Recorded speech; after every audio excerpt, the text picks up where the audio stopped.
This is the Classic Baseball Broadcast Network, where we believe there is nothing like hearing about history from those who lived it.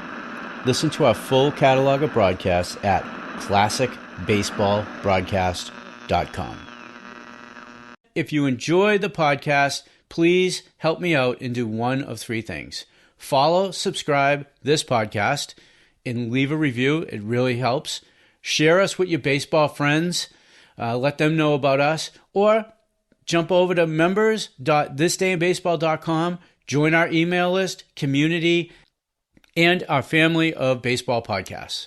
Favorite beer? Well, millions agree. It's Rheingold Extra Dry. And the reason? Because Rheingold has a flavor all its own. And dry tells you why. Two little words, extra dry, tell you that Rheingold is brewed the long, slow, costlier way. For a taste that's brisk and bright and clean, clear through. Brewed extra dry to be extra refreshing. So why don't you stock in a supply of refreshing Rheingold and enjoy a glass along with the game. Soon you'll find yourself joining the millions who say, my beer is Rheingold, the dry beer. Well, now it's Dick Farrell warming up in the mound. The umpires in the game today. Behind home plate, Al Barlick. At first base, Ed Bargo. At second base, Jack Crawford. And at third base, Doug Harvey. The next to last game of the season here in Houston between the Mets and the Colt 45s. And here to detail all the action for you is Bob Murphy. Thank you very much, Ralph. Little Elio Chacon stepping in now. We're all set to get going. Game 3 in this 4-game series that winds up the road trip for the New York Mets. Following the game starting late tomorrow afternoon, the Mets will be flying home. Elio Chacon, who has appeared in the first 2 games of the series but does not have an official time at bat. Elio hitting at .231. Here's the windup, and the first pitch of the night is a high fastball. Dick Turk Farrell on the mound for the Houston Colt 45s, and he is one of the real flamethrowers in baseball. An outstanding reliever with the Philadelphia Phils, last year relieved with the Dodgers. Fastball over, a call strike. 1 ball, 1 strike.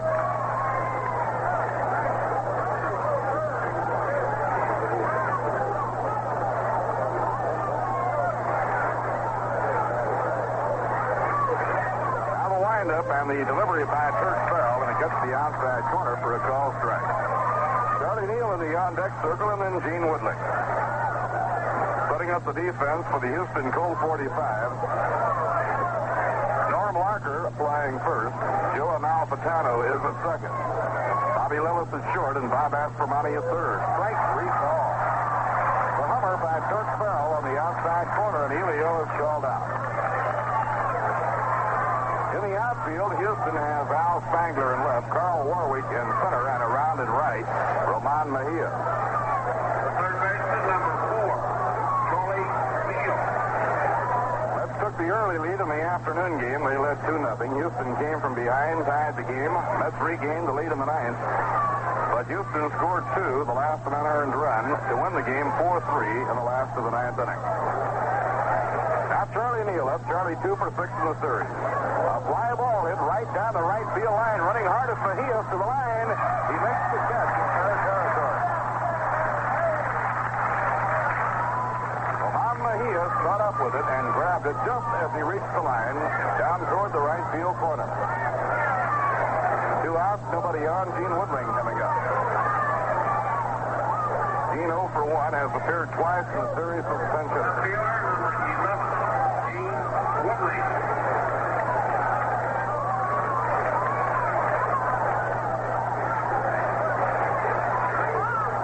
Coaching at first, Mickey Lavizzetto coaching at third. A foul ball whacked high in the air and deep down the left field line. This will be over in the boxes and out of play. After the hard rains early this morning in Houston, the weather broke just in time for the afternoon game. And although the humidity is extremely high, the skies right now are mostly clear. A little bit high to Gene Woodling. 1 ball, 1 strike. Right-hander Turk Farrell on the mound for the Colt 45. Al Smith working behind the plate. Now the 1-1 2-1 delivery. Inside and high, it's ball 2, 2-1. In the afternoon game, Jim Campbell was behind the plate for Houston. Late in the game, he suffered an injury to the ring finger on his throwing hand, and he has it now in a splint. He'll be out about 2 weeks or more. The 2-1 delivery. Inside the high, it's ball 3. Houston immediately petitioned league president Warren Giles for permission for a replacement for Jim Campbell. And Merritt Renew will join the team tomorrow. A foul ball wafted back upstairs. It's going out of play. All three of the most recent additions to the pitching staff of the New York Mets are in uniform for tonight's game.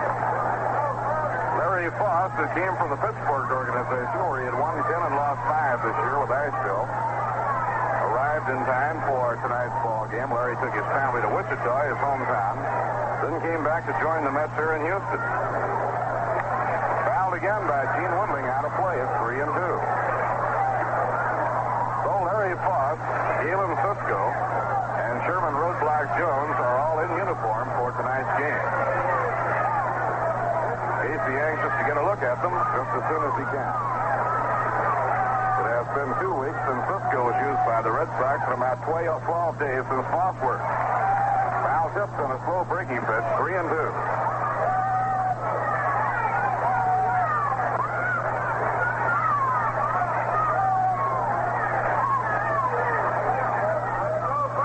Two outs, nobody on. We're just underway. Top of the first, Woodling the batter. The pitch by Farrell. A high, lazy fly ball to short right field. Backing down the line goes Norm Larker, and he grabs it in fair territory for the third out.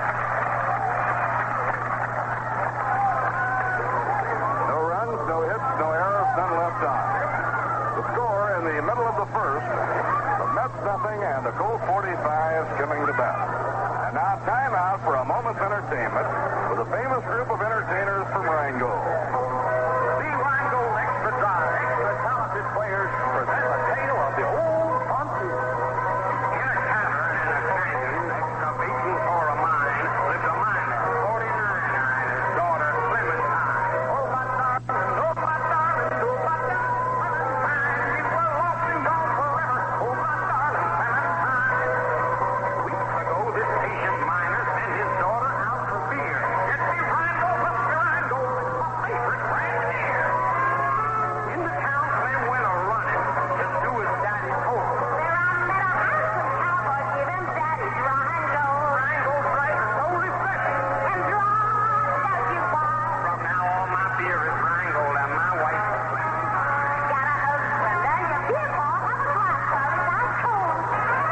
Oh, my Rheingold, Rheingold, oh, my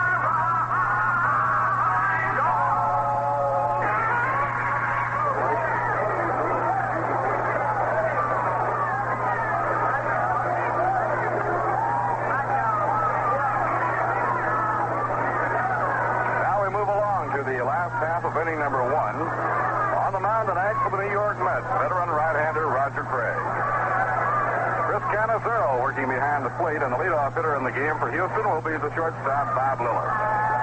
Mets are set up defensively with Myron Throneberry at first, Rod Kneal at second, Elio Chacon at short, and Charlie Neal at third. In the outfield, Gene Woodling in left, Jim Hickman playing center. Around in right field, Joe Christopher. Bob Lillis, a right-hand batter, leading off against Roger Craig. He hits the first pitch in the air to center field. Hickman galloping in. He's in front of it. Makes the catch, one down. Mosquito situation is unusual in Houston, and the timing for the New York Mets has not been the best. Last time the Mets came into Houston, mosquitoes would come along, move your microphone over about 6 inches, you'd reach over and grab it and put it back over where it was. When they left, they went down south towards the Gulf, and they have been gone, but they arrived back in Houston 3 days ago, according to the authorities on such things. Al Spangler, the hitter, and the pitch inside, ball 1. There was one that landed on Lindsay's scorecard last night that was so big it covered up one whole square, it seemed. Run it down the third baseline, it's going foul, no play. off. They don't need an air-conditioned stadium down here because of the heat. They need it for those mosquitoes. Now, that wouldn't have landed on the scorecard at Lindsay's. Lindsay marked it down as a run score.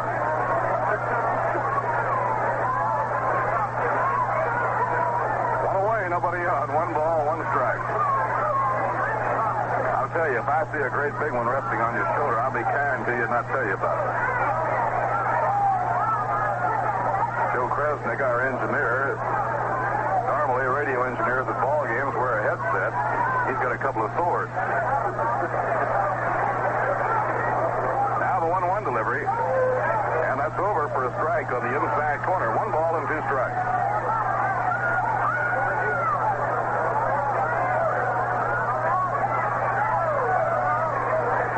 Infield and the outfield swung toward right against the speedy Al Spangler. Roger Craig, the tall, slim right-hander, delivers a drive hit hard down the right field line. Christopher running hard, makes the catch near the line, 2 men down. That ball really ripped by Al Spangler, and Christopher caught up with it just before he reached the line.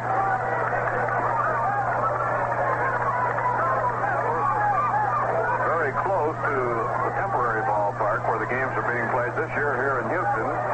The tremendous excavation for the beautiful new ballpark. And since nothing more than the excavation has been done, it is right now a real Texas-sized swimming pool.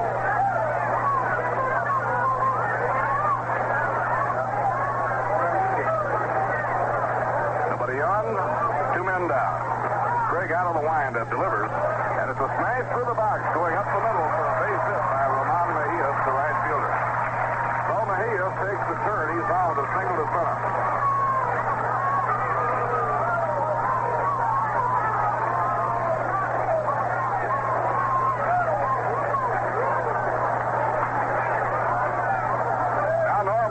Comes up, Larker hitting cleanup.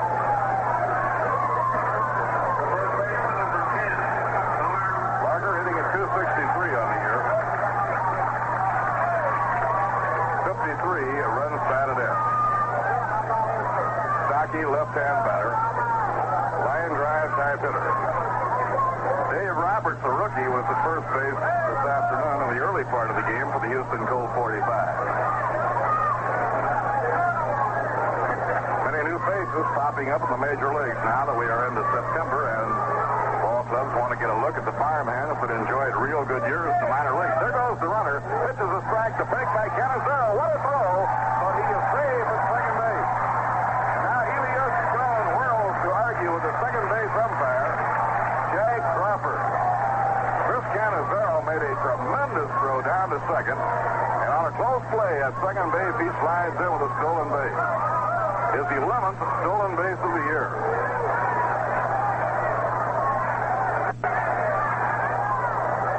So Ramon Mejias has set himself up in potential scoring position with 2 men down. Count of strike 1 on Norm Larker. Carl Warwick, the center fielder, is on deck, and then Bob Aspermani.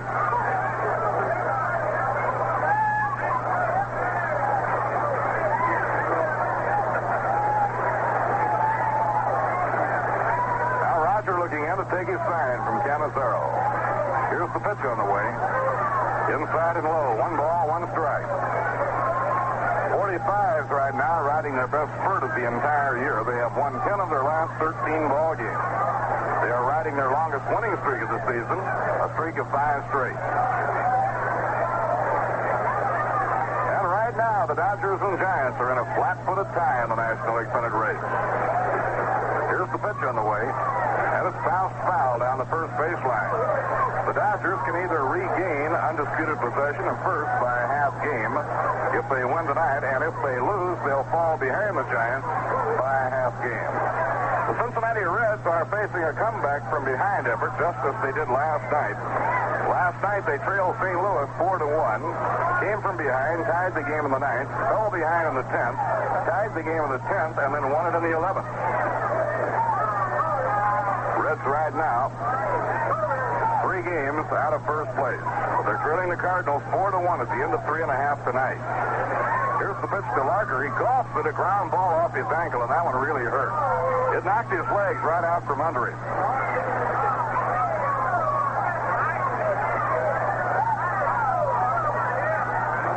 a 3.5 back, pending the outcome of their game and, of course, the Dodger-Pittsburgh game tonight in Los Angeles.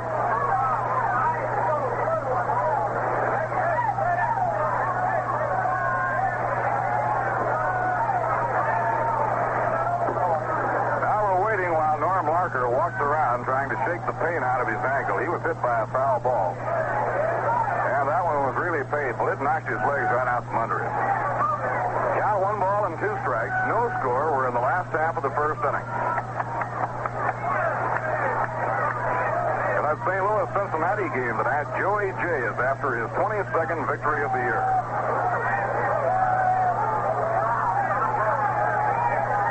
Playing Larker as a pull hitter. Elioshi Cohn shaded far over towards second. Rod Canio back on the rim of the outfield grass. Pitching 1 and 2. Inside and low, and now it's 2 and 2 on Larker.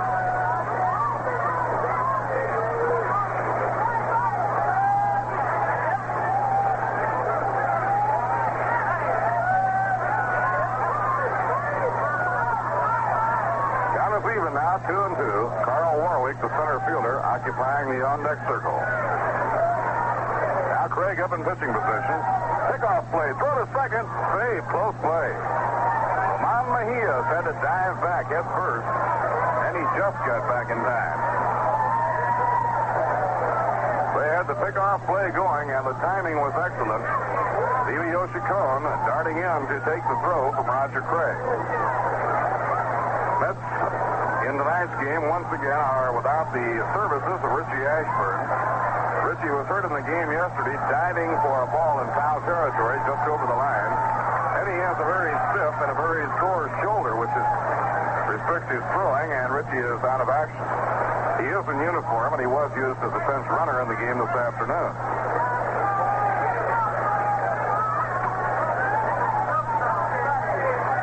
Count 2 and 2 on Norm Larker. Now Craig ready, delivers, and the breaking ball just misses. 3 and 2. Tomorrow's game time changed from the original schedule. Will be on the air at 5:55 tomorrow evening in New York for the last of this 4-game series. Then Monday night, the Mets are home, meeting the Milwaukee Braves in the Polo Grounds.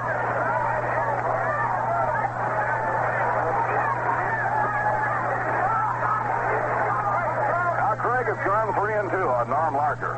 Here's the payoff pitch. Ball 4. It's outside.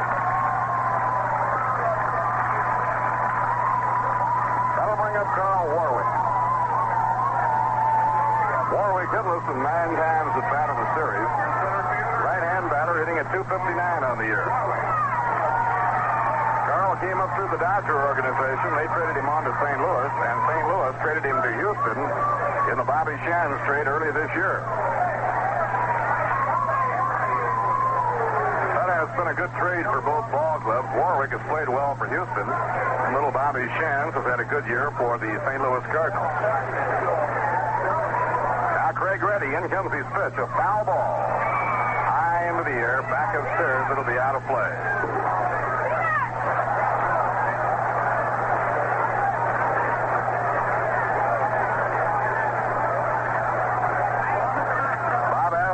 The third baseman is out on deck.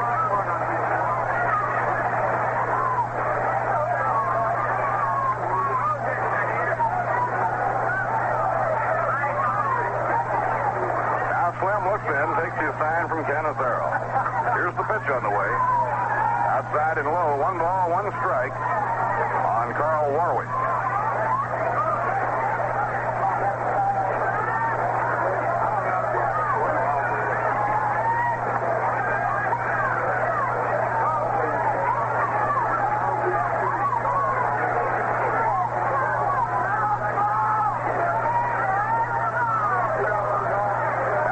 Pitching position, delivers ground ball hit down to third. Up with the ball, Felix Charlie Neal, and Charlie makes the force play at third on Roman Mejias to retire the side. Side out in the last half of the first. No runs, 1 hit, no errors, 2 left on. And now at the end of 1, the score: the New York Mets, nothing, and the Houston Colt 45s, nothing. Well, you know, next year, you'll be seeing the New York York Mets play their home games in beautiful new surroundings in the new Flushing Meadows Stadium.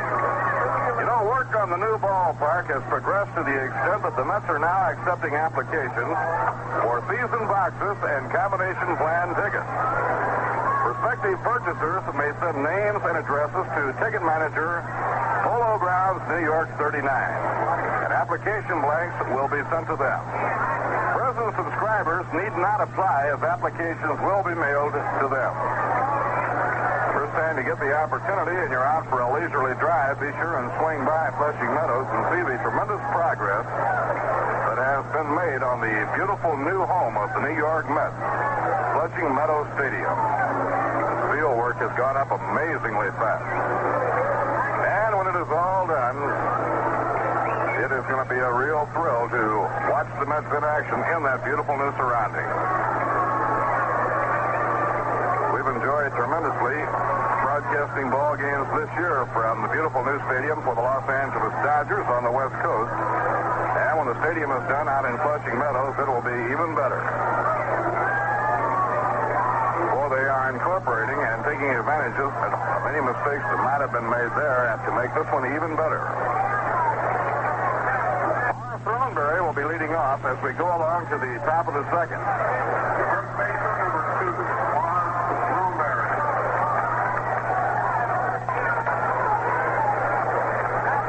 Marv looking for his first base hit in the Houston series. Marv 0 for 5 thus far. Farrell out of his windup. Here's his pitch, and it's fouled back into the screen, strike one.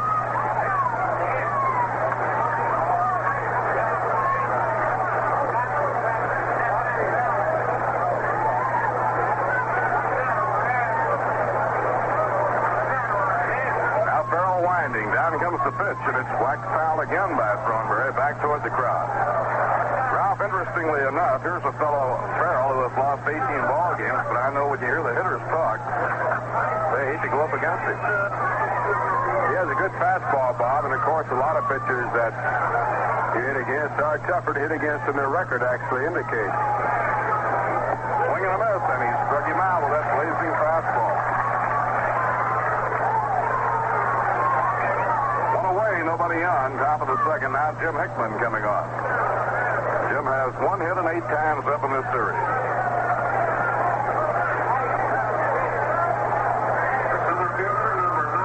Well, we hope you're enjoying the broadcast of tonight's game, brought to you from Houston, Texas, with the best wishes of Rheingold Extra Dry. And right along with the ball game, we hope you'll enjoy a fine cold glass of Rheingold Extra Dry. It's beer as beer should taste. Tells you why. Now Jim Hickman up against Turk Farrell takes the pitch, ball 1. Jim from Henning, Tennessee, a right-hand hitter batting at .261. Breaking ball outside and low, it's ball 2, 2-0.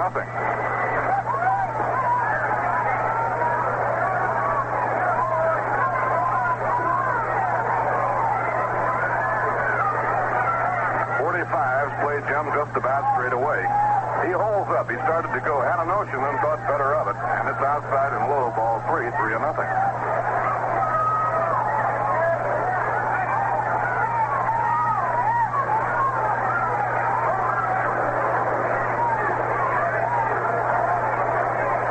After this series, the Mets will have 17 games left.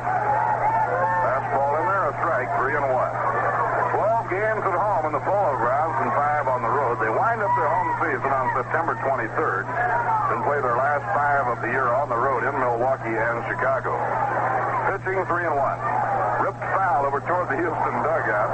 Goes right into the dugout, and the count is 3-2. A couple of the players down toward the end of the dugout fence really had to scramble to get out of the way of that one.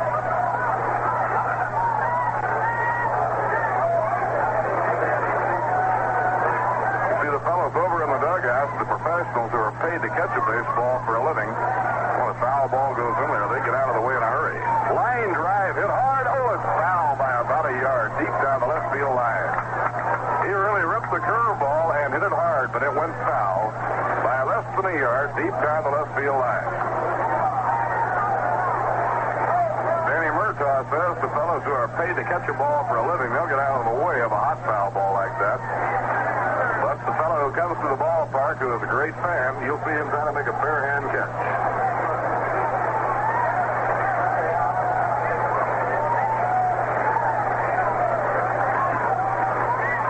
Now the payoff pitch by Turk Farrell, a swing and a miss. He struck him out. He is going with that hummer. 2 up and 2 struck out by Turk Farrell, and that brings up Joe Christopher. Joe has 2 hits and 6 times up. He had a 9th inning triple that led to a run that broke a 2-2 tie, but Houston picked up 2 in the home 9th inning and won it 4-3 this afternoon. Joe's hitting has perked up over the last 3 weeks.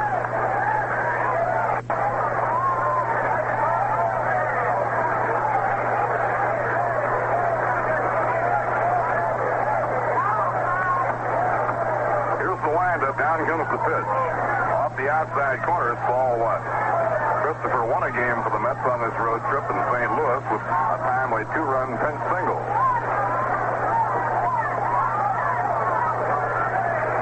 Infield to the outfield, straight away. Swing and a miss. 1 ball, 1 strike.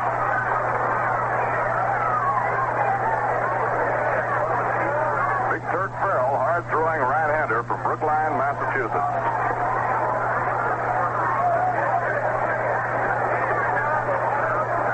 Delivery, swing and a miss. 1 ball and 2 strikes.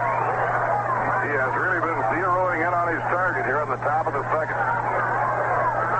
Struck out Thornberry, struck out Hickman. Count now 1-2 on Joe Christopher.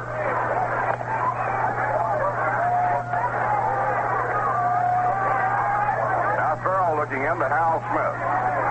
Here's his windup, the 1-2 delivery off the outside corner, and it's 2-2. In the last of the 5th inning, Cincinnati picked up a single run. It is now St. Louis 4, Cincinnati 3 at the end of 5 innings. The Reds were trailing 4-1. They now trail 4-3. The 2-2 pitch, swing and a miss. He struck him out. And Farrell strikes off the side, all swinging in the 2nd inning. No runs, no hits, no errors, none left on. The score at the end of an inning and a half. The New York Mets nothing and the Houston Colt 45s nothing. Well, with expansion coming to the National League this season, that meant 162 ball games. More baseball and an exciting pennant race for National League baseball fans. And of course, along the way, plenty of refreshing Rheingold. You know, Rheingold goes good at any season. You can enjoy it any time because Rheingold has that extra dry flavor that's brisk and bright and clean clear through. Those 2 little words make the big difference in taste. Extra dry tells you why Rheingold has a taste all its own. It tells you that Rheingold is brewed the long, slow, costlier way, brewed extra dry for extra enjoyment. Why not settle back with a cool glass of Rheingold Extra Dry and enjoy it along with the game? You'll join millions who say, my beer is Rheingold the dry beer.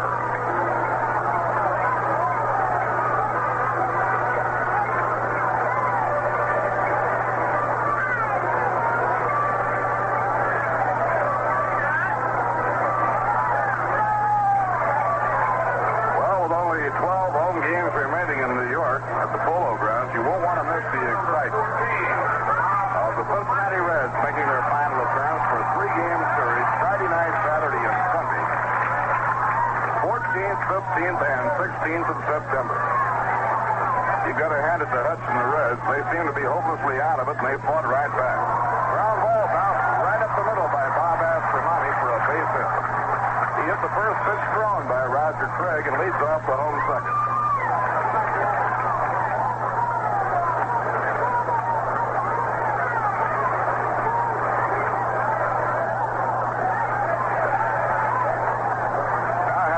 Is coming up. Freddie Hutchinson has probably done as good a job, if not a better job, this year than he did last year while his team won the pennant. Last year, everyone in baseball generally agreed that he turned in an outstanding managing job. But this year he's had his third baseman, Gene Freeze, out all year long. Frank Robinson got off to a slow start, and Jim O'Toole got off to a slow start.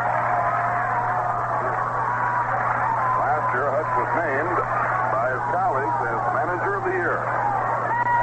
Here's the pitch on the way, and Smith takes outside. A throw to first by Canizero. It's not in time.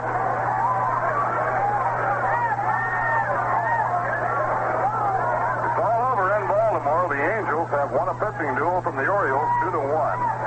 The Angels were out-hit 11-3, but won the game. Walensky the winner and Estrada the loser. Bo went out of the game in the sixth inning and was picked up in relief by Don Lee. Now throw to first by Roger Craig as he goes to work on Bob Aspermani. Down comes the pitch by Craig. Breaking ball over a strike on the outside corner. You never know where you'll get a lift in this game of baseball. This afternoon, Jim Campbell was catching for Houston. He suffered an injury, had to leave the game. Hal Smith took over behind the plate. And lo and behold, Smith came up and homered to tie the game.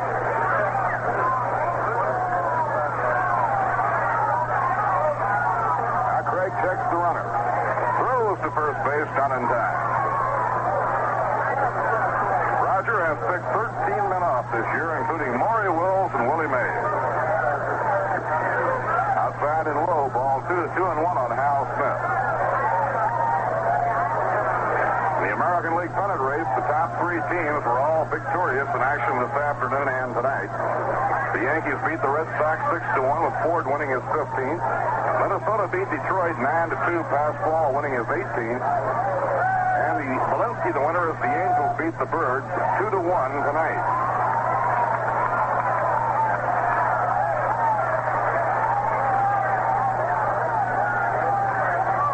Go to first once again by Roger Craig, not in time.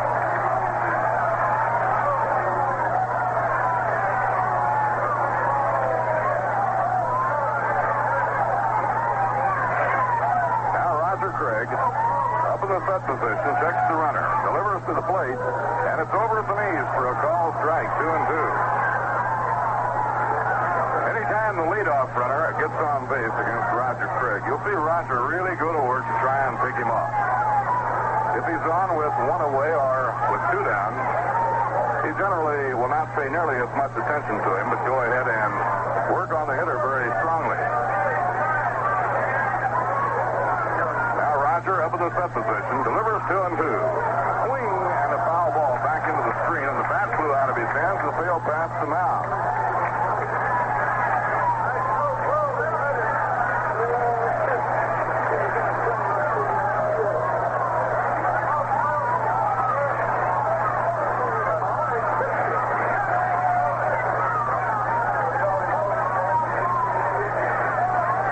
Down 2-2 now on Hal Smith. Nobody out. Aspermani on first base. Here's the pitch on the way. Outside and low, it's ball 3. Now let's keep an eye on Aspermani and see if acting manager Luman Harris puts a play on. Harry Kraft expected to rejoin the ball club and take over the controls tomorrow afternoon. Now Craig makes the stop. Throws to first base, not in time.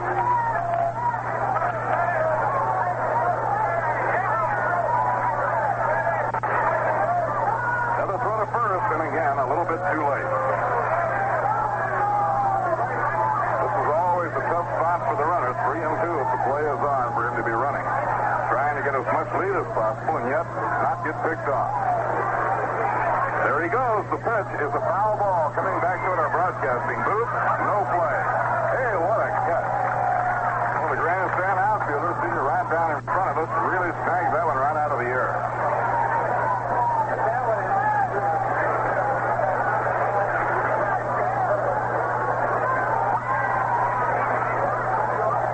Bottom half of the second, no score on the game.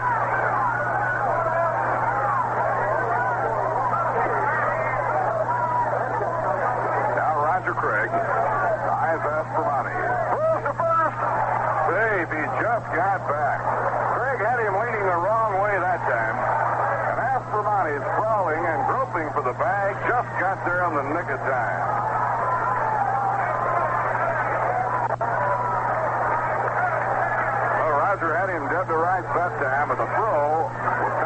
as good as it usually is. Marv had to reach out for it, and by the time he slapped the tag on him, he had reached back in.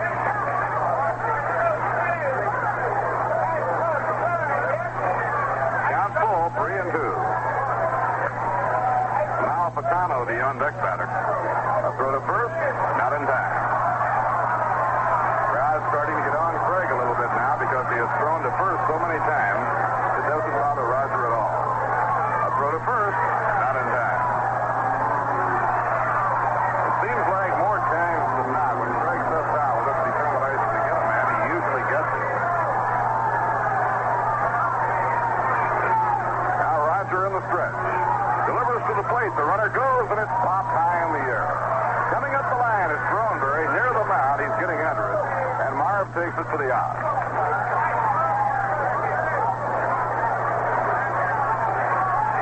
One away now with one on, and the batter will be Joey Amalfitano, the second baseman. Little Al Jackson hurled his one-hitter against Houston in New York in the first game of a doubleheader. It was Amalfitano who had the only hit in the ball game, a first-inning single with one man down.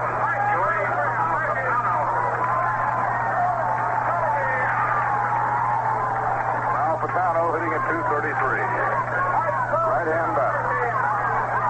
Now Craig off the stretch delivers. Fastball a little bit low. 1 ball and no strikes.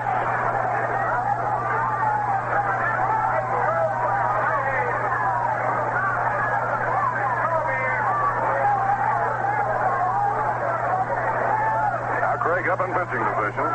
Delivers a swing and a miss on a breaking ball. 1 ball, 1 strike. The game tomorrow will be on at 5:55 New York time, a single game.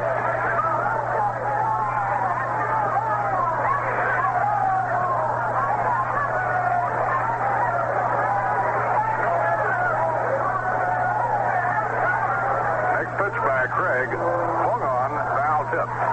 And the count 1-2 on Amalfitano. Dick Farrell will be hitting next. Farrell is one of those pitchers that doesn't hit too often, but he's strong, and when he gets a hold of one, he can really give it a ride. Next pitch by Craig, a grounded foul over toward the dugout of the New York Mets. Ball scoots right into the dugout, and the count is 1 ball and 2 strikes.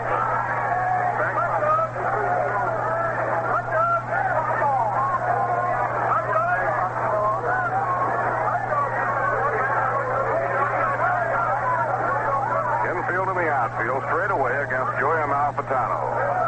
Now Craig ready, delivers. A high fly ball hit the left field. Moving to his glove side goes Gene Whitling. He's under it, and he puts it away for the out. 2 down now. The runner holding at first base, and coming out to hit will be Dick Farrell. We now pause for station identification. This is WGY, Schenectady, your New York Mets station, 810 on your radio dial.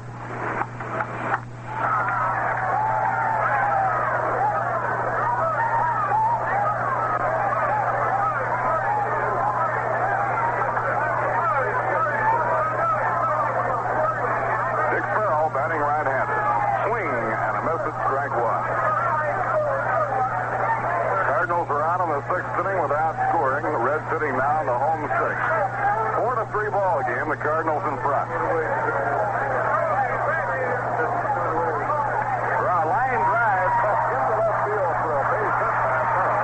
Whitling toward the line is up with it on his way to third, and sliding in safely there is Bob Aspermani. He hit a hard liner. Neal left the ground, reached for it. It was just beyond the reach of Curly. Into left field for a clean base hit.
Keneal was going out.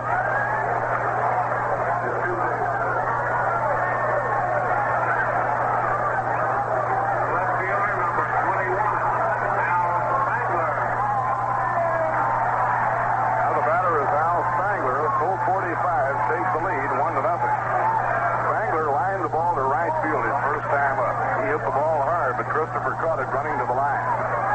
Craig using the full windup. Here's his pitch. Inside and low, it's ball one. Rod Keneal took a pretty tough jolt out there in the outfield. He was going as fast as he could. Reaching out, he had the ball in his glove, and just as the ball hit in his glove, he was hit hard by Joe Christopher. Neither saw the other, and the ball squirted over toward the right field line.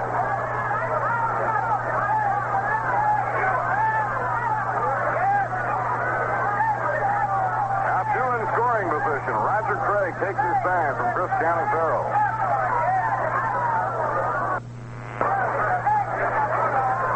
Roger out of his windup. Down comes his pitch.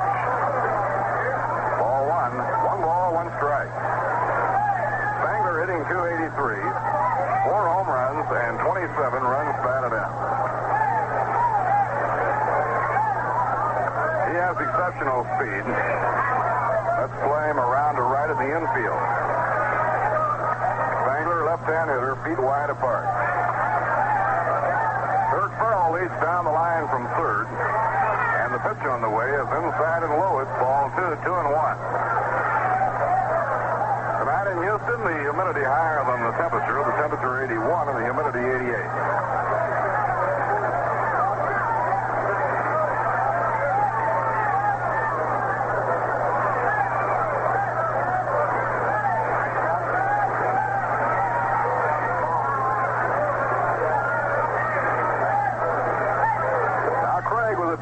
Count on Al Spangler. Bob Lillis on second. Turk Farrell on third. 2 men down. Next pitch by Craig. Breaking ball in the dirt. It's 3-1 on Al Spangler. Amon Mejias, the right fielder, is the on-deck hitter.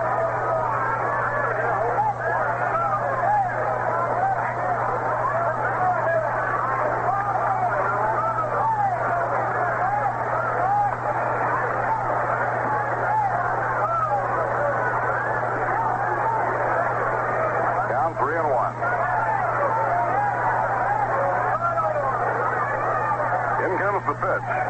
Last foul on the ground, coming right straight back. 3-2.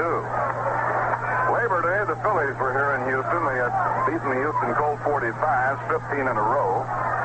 So as a gag, the Houston Colt 45s hired a professional whammy man, so he called himself, by the name of Kid Dugan. They brought him in, and he was supposed to put the whammy on the Phillies, give them the old evil eye. It didn't work. The Phillies won both games with a doubleheader, but the next day he claims it worked, and the Colt 45s won their only game of the year from the Philadelphia Phillies. Now the 3-2 pitch. Swing and a miss. He struck him out. Al Spangler struck out on a breaking ball by Roger Craig. Roger notching his first strikeout. In the second inning, 1 run, 3 hits, no errors, and 2 were left on. Now at the end of 2 innings, the score, Houston 1 and New York nothing. Well, fans, tickets are now on sale for the New York Titans American Football League home opener with the Denver Bears on September 30th. The game will be played in the Polo Grounds. And tickets for all future Titan home games are on sale at all the New York Mets ticket outlets. The advance sale window at the Polo Grounds, Grand Central Station near the 42nd and Vanderbilt ramp, and the Long Island waiting room of the Penn Station. In other games, the Phillies beat Milwaukee 6-4 this afternoon. McClish winning his 10th in relief. Henley was the loser. Seaver hit his 20th homer. It came with 2 on, and Torrey connected. Braves come into New York on Monday night for their final New York appearance of the season. The Giants beat the Cubs 7-2. Billy Pierce won his 14th. Bolin in the 8th inning. Cardwell the loser. Tonight at the end of 6, St. Louis 4, Cincinnati 3. Jackson against Joey J. Homers by Gene Oliver and Jerry Lynch. Here are the warm-ups on the West Coast. It'll be Al McBean against southpaw Pete Rickard from Floral Park, New York. In the American League, all of the contenders won their games. The Yankees beat the Red Sox 6-1. Whitey Ford winning his 15th. Whitey had to leave the game when his leg tightened up, and Jim Coates came on to finish up. Don Swall was the loser. The White Sox beat Washington 6-3. An early win went all the way. For Early, his 7th win of the year, he now needs one more for that coveted 300 mark. Don Rudolph, the loser. The Minnesota Twins beat Detroit 9-2. Pasquale won his 18th. Mossy losing. Allison hit 2 home runs. He now has 25. Cleveland beat Kansas City 3-2. Latman besting Dan Pfister. And the Angels beat the Orioles 2-1. Belinsky over Estrada. That's the rundown on scores, and for the rundown on action, Ralph Kiner. Okay, Bob, it's Rod Cadillo, right-hand batting second baseman, and his first pitch is a fastball. Outside for ball 1. Cadillo scoring around as though to push a bunt out towards second base. 1 ball, no strike.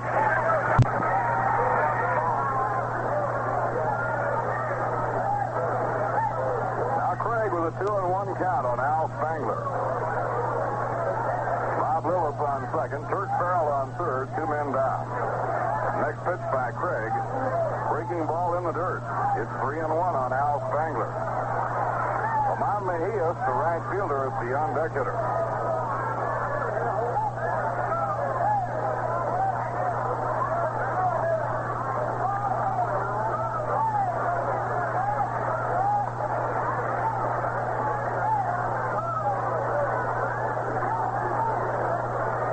Count 3-1. In comes the pitch. Bounce foul on the ground, coming right straight back. 3-2. Labor Day, the Phillies were here in Houston. They had beaten the Houston Colt 45s 15 in a row. So as a gag, the Houston Colt 45s hired a professional whammy man, so he called himself by the name of Kid Dugan. They brought him in, and he was supposed to put the whammy on the Phillies, give them the old evil eye. It didn't work. The Phillies won both games with a doubleheader, but the next day he claims it worked, and the Colt 45s won their only game of the year from the Philadelphia Phillies. Now the 3-2 pitch. Swing and a miss. He struck him out. Al Spangler struck out on a breaking ball by Roger Craig. Roger notching his first strikeout. In the second inning, 1 run, 3 hits, no errors, and 2 were left on. Now at the end of 2 innings, the score, Houston 1 and New York nothing. Well, fans, tickets are now on sale for the New York Titans American Football League home opener with the Denver Bears on September 30th. The game will be played in the Polo Grounds. And tickets for all future Titan home games are on sale at all the New York Mets ticket outlets. The advance sale window at the Polo Grounds, Grand Central Station near the 42nd and Vanderbilt ramp, and the Long Island waiting room of the Penn Station. In other games, the Phillies beat Milwaukee 6-4 this afternoon. McClish winning his 10th in relief. Henley was the loser. Seaver's hit his 20th homer. It came with 2 on, and Torrey connected. Braves come into New York on Monday night for their final New York appearance of the season. The Giants beat the Cubs 7-2. Billy Pierce won his 14th. Bolin in the 8th inning. Cardwell the loser. Tonight at the end of 6, St. Louis 4, Cincinnati 3. Jackson against Joey J. Homers by Gene Oliver and Jerry Lynch. Here are the warm-ups on the West Coast. It'll be Al McBean against southpaw Pete Rickard from Floral Park, New York. In the American League, all of the contenders won their games. The Yankees beat the Red Sox 6-1. Whitey Ford winning his 15th. Whitey had to leave the game when his leg tightened up, and Jim Coates came on to finish up. Don Swall was the loser. The White Sox beat Washington 6-3. An early win went all the way. For Early, his 7th win of the year, he now needs one more for that coveted 300 mark. Don Rudolph, the loser. The Minnesota Twins beat Detroit 9-2. Pasquale won his 18th. Mossy losing. Allison hit 2 home runs. He now has 25. Cleveland beat Kansas City 3-2. Latman besting Dan Pfister. And the Angels beat the Orioles 2-1. Belinsky over Estrada. That's the rundown on scores, and for the rundown on action, Ralph Kiner. Okay, Bob, it's Rod Caniel, right-hand batting second baseman, and his first pitch is a fastball. Outside for ball one. Caniel scoring around as though to push a bunt out towards second base. 1 ball, no strikes. On the mound for the Colt 45s, Turk Farrell, big, strong right-hander with a record of 9 wins and 18 losses. Farrell has a record this year against the Mets of 1 win and 2 losses. All of his games have been well-pitched games. 2-0 pitch high for ball 3. So now the count 3-0 as Caniel leads off. The on-deck batter is Chris Canizero. He'll be followed by the pitcher, Roger Craig.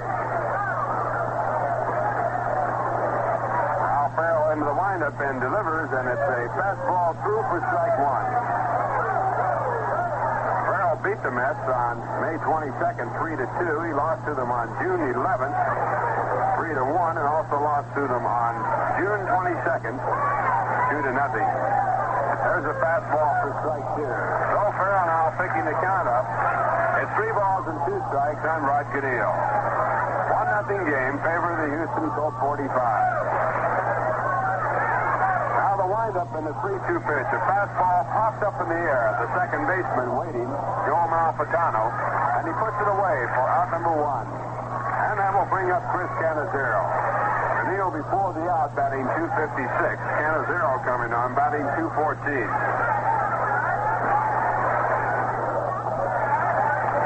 Chris, right-hand batting catcher for the Mets, now in the batter's box.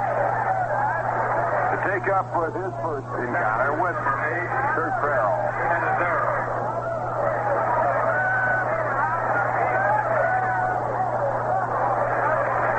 Now Farrell in the windup, and the first pitch. Fastball outside, ball 1. Farrell has struck out 4 batters so far in the game in 2 1/3 innings. He has a total of 178 strikeouts on the year. There's a line drive to right center field coming on Mejias. He can't get to it. It drops in for a base hit. And that is the first hit of the game off Turk Farrell. It will bring up Roger Craig. Colt 45s have 1 run on 4 hits. The Mets have 1 hit now. And they have their first base runner. Roger Craig, right-hand batting pitcher, coming out of the dugout. He's hitting .044. No home runs and 2 runs batted in.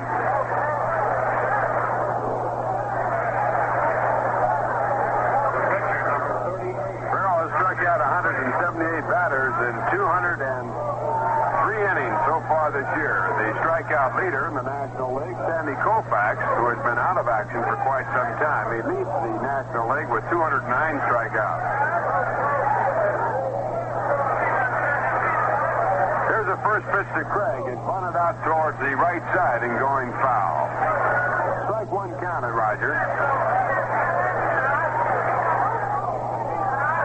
1 man out, the on-deck batter, Ilya Chacon. Incidentally, Sandy Koufax has been throwing batting practice for the Dodgers. And they are looking forward to his reappearance in the lineup. 1 strike pitch to Craig outside. 1 ball, 1 strike. Both Norm Larker and the third baseman, Bob Aspermonte, looking for the bunt against Craig, charging very strongly.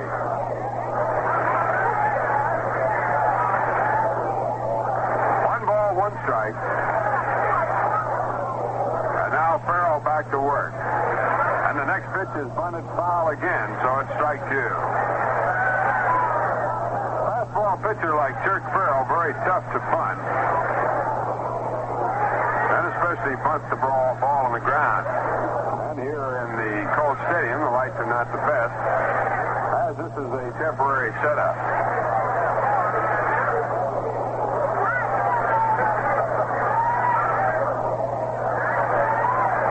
2 strikes. And the pitch back is lined right by Larker down the right field line. A base hit coming over Mejias.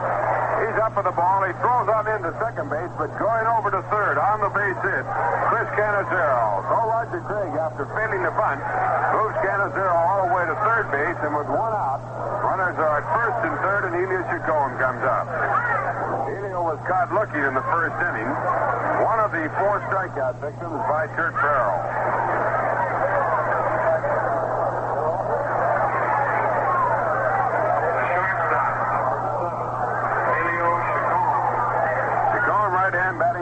shortstop, hitting .231. And now Farrell back on top, and the first pitch is a fastball high, ball one. Bob Aspromani at third base, even with the bag, looking for a play at either home or second base. The rest of the infield set up for the double play with one man out. 1-0 game, the Colts lead. There's a fastball back to Chacon, again high. 2 balls and no strikes.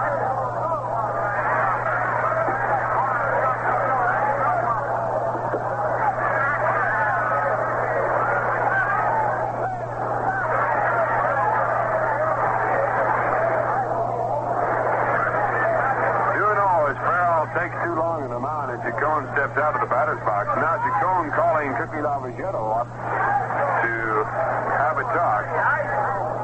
Cookie, the third base coach. Sally Hemus back on the lines for the Mets at first base. He's been out on a scouting tour, and he joined the Mets here, or as Bob Murphy put it, the Mets joined him here in Houston. Sally Hemus makes his home in this Texas city. Time in as Chacon comes back to the batter's box. And Farrell goes back to work. And the next pitch is high inside. It moves Chacon away from the plate. Ball 3. So Turk Farrell, who has yet to walk a man, now pitch away from loading up the bases. 3 balls and no strikes.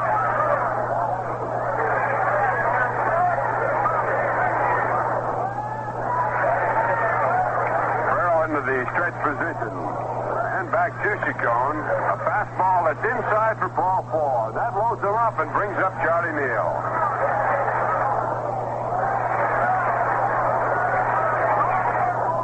Charlie flied out to right field his first time up.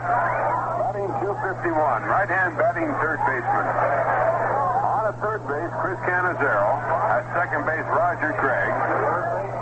Moved down there after the walk to Chacon. And with 1 out, the Mets have a rally going. 1-0 game in favor of the Houston Colt 45s. Top of the third inning.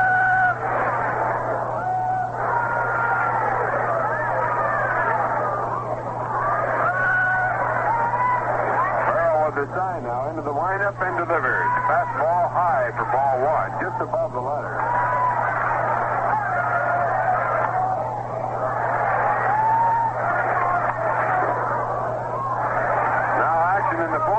For the Colt 45, they don't waste any time down here. They have them up and throwing early. But their relief staff has done an excellent job this year. Here's the 1-0 pitch to Neal. Fastball inside again and high. 2 balls and no strikes. So Farrell now falling behind Neal after walking Chacon, and Hal Smith walking the ball back to the pitcher's mouth.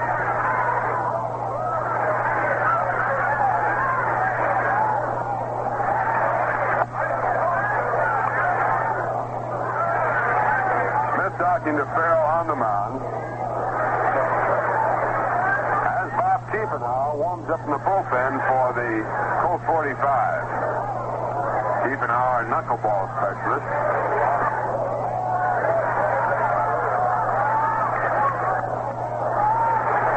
Houston 1 run on 4 hits. The Mets have no runs and 2 hits.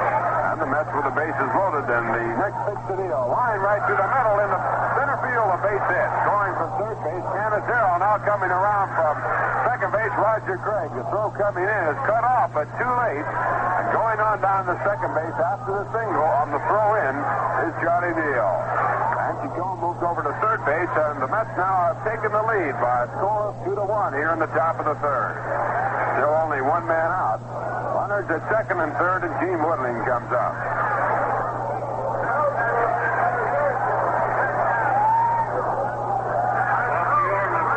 Gene bobs up to the first baseman, and now the sign goes out to give him an intentional pass. And Farrell in the stretch position throws ball 1. The 2 RBIs for Charlie Neal is 54th and 55th of the year. There's ball 2 to Woodling. The on-deck batter is Mark Thornberry.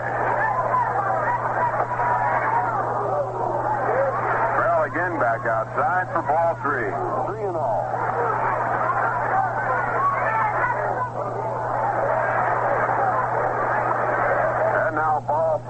That loads him up once again. And coming up, Marv Throneberry. Marv struck out swinging his first time up. He's batting .249. 14 home runs and 40 runs batted in. First baseman, number 2, Marv Throneberry.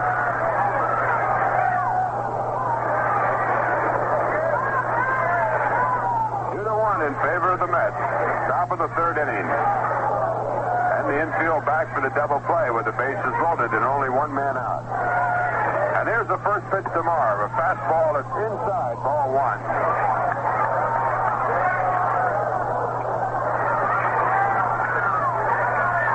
Farrell retired the Mets 1-2-3 in the first and second innings.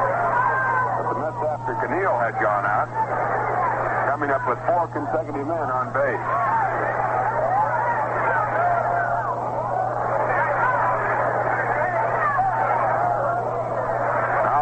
Taking plenty of time as the sign. And comes back to Throneberry with a fastball that's hit out to left field. It could drop in. Coming on the left fielder, Spangler. He can't get to it. Scoring from third base. Elias Chacon, and following him around is Charlie Neal. And the Mets now lead it by a score of 4-1. Moving on down to second base on the base hit, Gene Woodling. And now the Mets with runners at first and second base, and the batter is Jim Hickman. That ball was looped out to left field. The left fielder, Al Spangler, playing a very deep left field, could not get to it. It dropped in front of him. And 2 men scored. And with the 2 in, it's now 4-1 as Jim Hickman, right-hand batting center fielder, steps up. It's all even now at 4 apiece.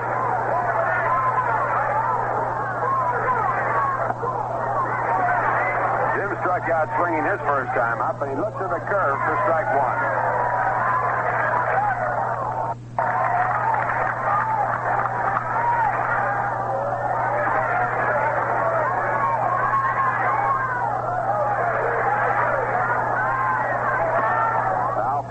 In the stretch position and back to the plate with the curveball. Hit down to third base. The third baseman, Nasromani, comes up with the ball, goes over, steps on third, goes to first base in time for the double play, and that retires the side.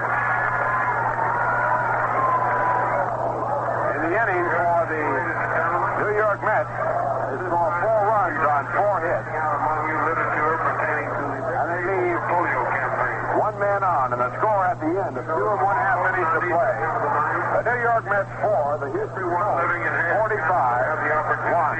Now here's one of your favorite vocalists with a bright new tune about New York's favorite beer. Ask me, Big Simone, what beer to buy. I'll tell you. That Rheingold Extra Dry. Now that's the beer to buy. It's flavored brisk and bright, and clearly extra dry. It's New York's favorite brew, the only one for you, because it's dry and true. That's Rheingold Extra Dry. The taste of Rheingold's right because it's brewed just right. Brewed long and slow for flavor, clean and extra dry. That Rheingold Extra Dry. Now that's a beer to buy. It's extra dry, that's why. Have some Rheingold beer tonight.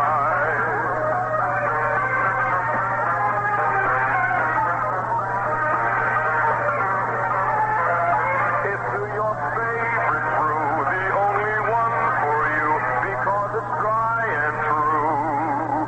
Have a Rheingold beer tonight.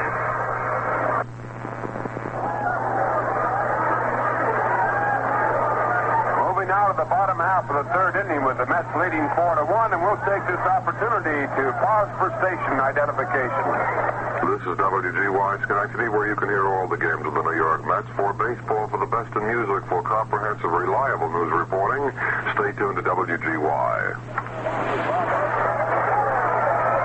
Ralph Kiner along with Bob Murphy and Lindsey Nelson from Colt Stadium in Houston, Texas. And Roger Craig now getting ready to start the bottom half of the third inning. The first man up for the Colts will be Roman Mejias, batting in the third position in the batting order. Right-hand batting right fielder. And the first pitch by Craig is hit down towards the shortstop side. He's going up with the ball over to first base in time for out number 1. So Mejias, who singled his first time up, is out for the second time. Should say for the first time, and with 1 out, Norm Larker comes up.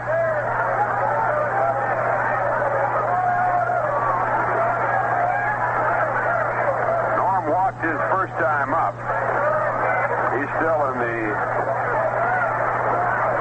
dugout, and it looks as though they're going to send up a pinch hitter.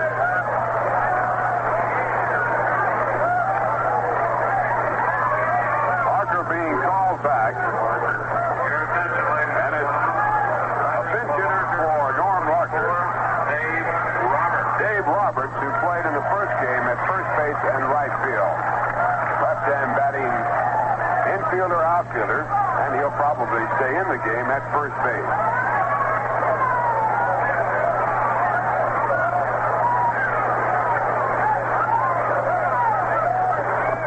Roberts batting 125. No home runs and 2 runs batted in.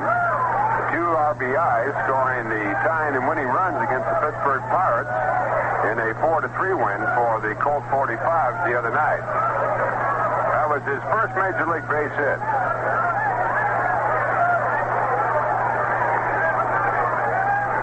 4-1 in favor of the Mets. Bottom half of the third. And Roger Craig now back to work. It's a slow curveball over for strike 1. Norm Larker taken out of the game because of a swollen left foot hit by a foul tip in his previous time up. 1 strike count on the left-hand batter.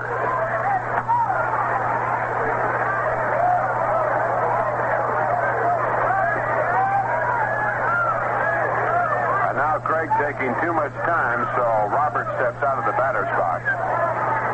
Craig reading the signs from Chris Cannizzaro. And his 1 strike pitch, a fastball that's high inside. 1 ball, 1 strike.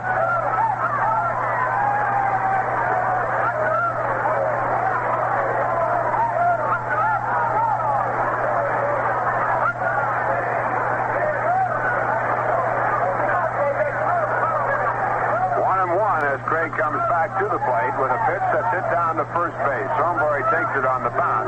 Moves over to first base and makes the play on the assistant for out number 2. And with 2 out, the batter will be Carl Warwick, the center fielder. Warwick get into a forced play his first time up, batting .259 and batting from the right-hand side.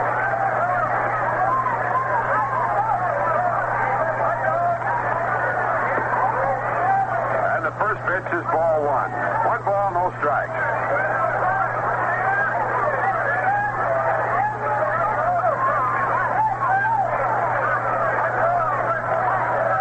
Now Roger into the windup and delivers back again. It's a curveball over for strike 1. 1 ball, 1 strike with 2 men out. That's 4 runs on 4 hits. The Colt 45s 1 run on 4 hits. Craig misses again for ball 2. 2 balls and 1 strike.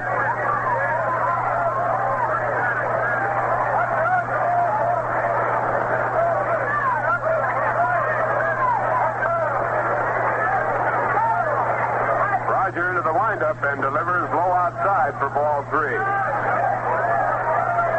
Mets scored 4 runs in the top of the third inning to take over the lead 4-1. They lost the first game by a score of 4-3.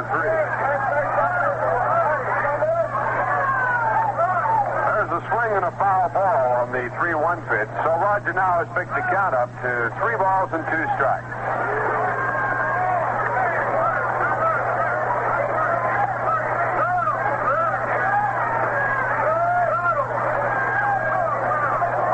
Three and 2 with Bob Aspromonte on deck. And here's the windup and the delivery. A curveball line to left field, a base hit. One over by the corner is Gene Levy, who's up with the ball. Second base with a stand-up double is Carl Warwick. So the Colts now run at second base with 2 out and Bob Aspromonte to bat it.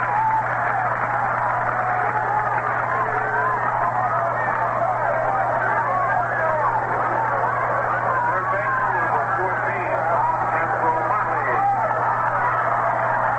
Aspromonte singled to center field to start off a rally for the Colt 45s, which saw them score 1 run in the second inning.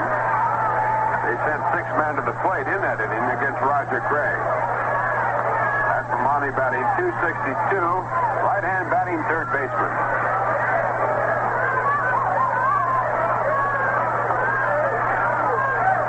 now the first pitch is a curveball over for strike one. Roger Craig, 31 years of age, on the mound for the New York Mets.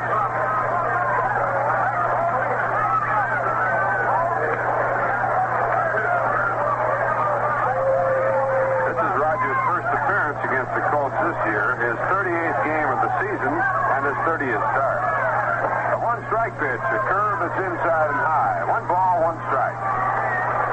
Rogers won 7 games and lost 22 this year. And he has a lifetime record of 56 wins and 60 losses.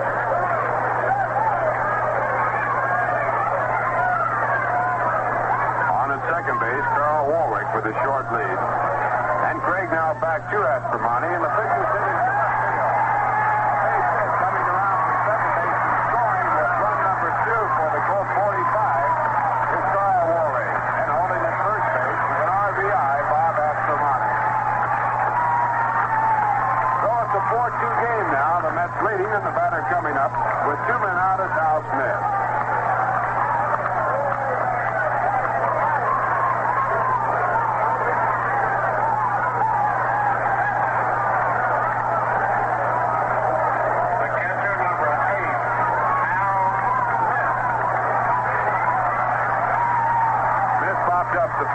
His first time up. Batting .234. He had a home run in the first game. Got into the game when the starting catcher, Jim Campbell, was injured by a foul tip. First game won by the Colt 45s when they scored 2 runs in the bottom half of the ninth to win it 4-3. There's the first pitch by Roger Craig to Hal Smith. The curveball in the dirt, dug out by Cannizzaro. Ball 1.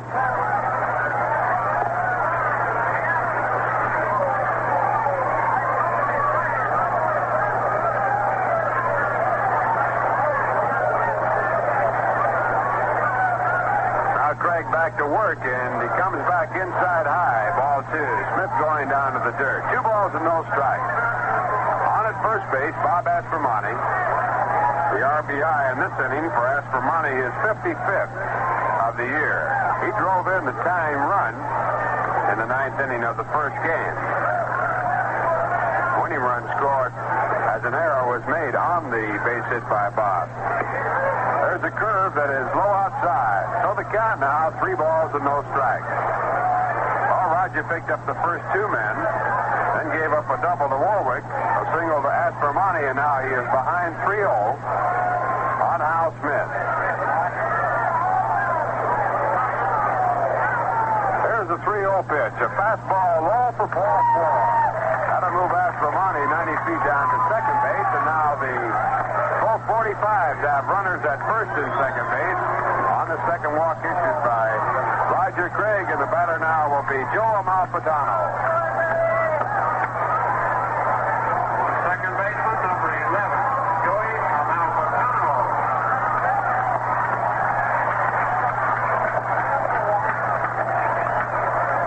Joe batting from the right-hand side, flat out to left field his first time up. And his first pitch, a curve that is just outside, a little bit low. Ball 1. 1 ball and no strike. Malfitano batting .233.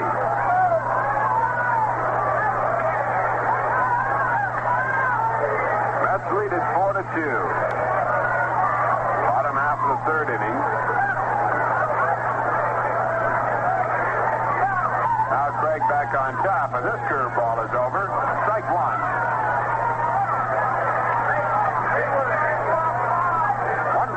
Strike. With 2 men out.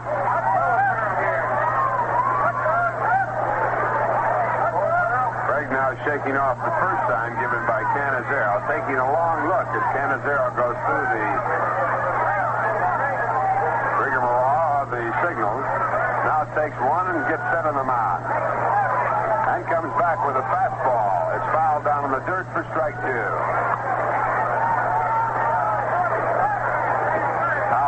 Home plate umpire takes a look at the ball, then throws it out of play. 1 ball, 2 strikes.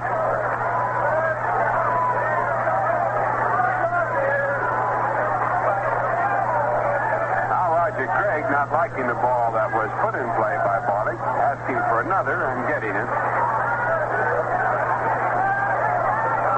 won 6 of the 7 games played here in Colt Stadium. At the Polo Grounds, they stand all even at 2 wins and 2 losses with 5 games to play. The Mets will be playing the Colts on the 18th, 19th, and 20th. Twilight doubleheaders on the 18th and 19th. There's a curve that is inside for ball 2. 2 balls and 2 strikes. Mets return home to open up a 12-game homestand, the final one of the year, on Monday against the Milwaukee Braves. That'll be a night game. And let us remind you once more, Cincinnati will be in over the weekend. 2-2 pitch, foul away, and the count of hold at 2 balls and 2 strikes. Cincinnati currently 3 1/2 games out of first place in the National League race that right now has the San Francisco Giants and the Los Angeles Dodgers all tied up with an identical record, 91 wins and 51 losses. And they will play a night game on Friday night, a day game on Saturday afternoon, and Sunday afternoon with the Mets to close out their season series. 2 balls and 2 strikes, 2 men out. Craig back with a curve. It's hit down towards third base, but it goes foul. Moving over to make the play, Charlie Neal, the ball goes off his glove and falls over towards the left seat area. So once again, Amalfitano stays alive at 2 balls and 2 strikes.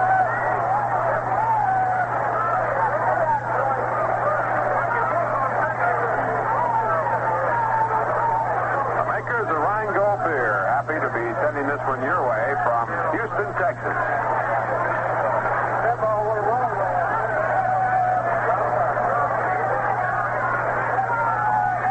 Craig with the sign and back in the stretch position. And the 2-2 pitch swung on and missed for strike 3 to retire the side.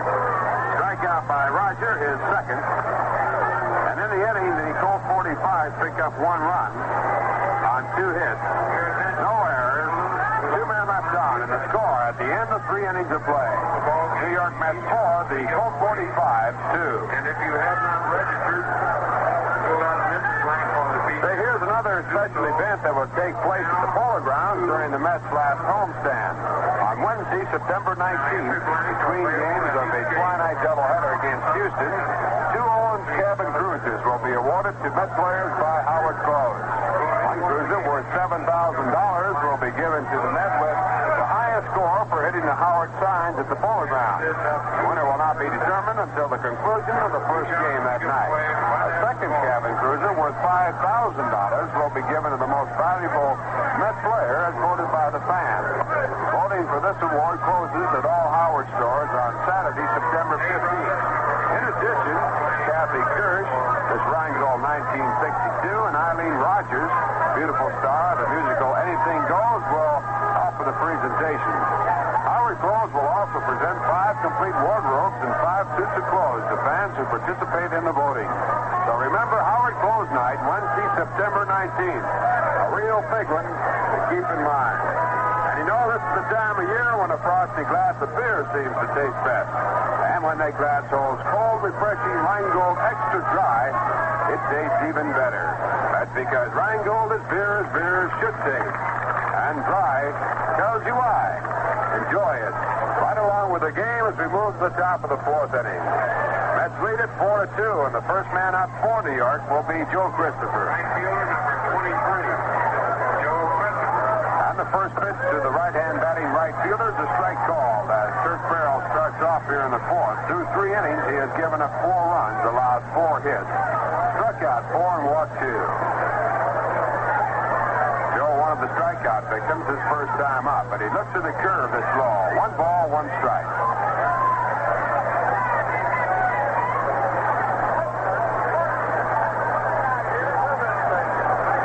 Farrell, 28 years of age, big, strong throwing right-hander on the mound, reading the signs from Hal Smith. And now back to work. The 1-1 pitch is hit to center field. High in the air, moving over is Carl Walbeck. Now waiting, and he puts it away. Number 1 here in the top of the 4th inning. And now Rod Caneal comes in. Rod popped to second base his first time up, 0 for 1. Batting at .256.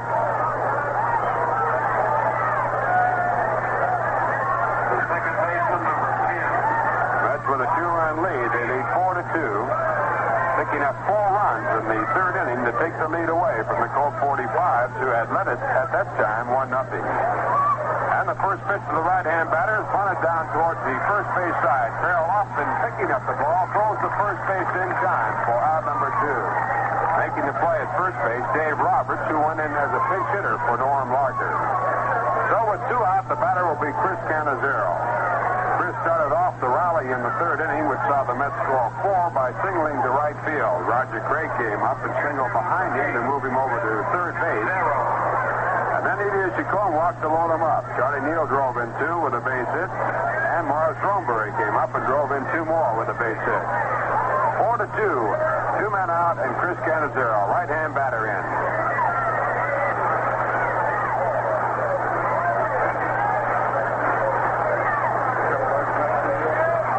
First pitch, it's low outside for ball 1.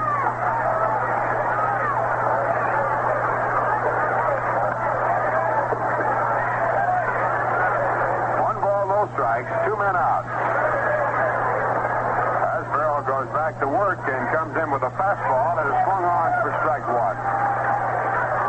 Farrell struck out the side in the second inning, picked up 1 strikeout as he got Elias Chacon at the start of the game for his 4 strikeouts.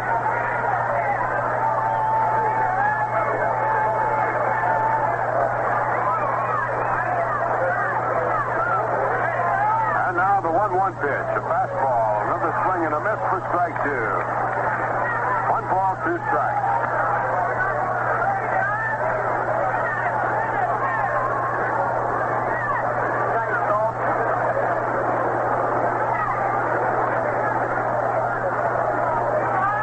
Chris Cannizzaro out of the batter's box now in, standing deep in the box against the right-hander.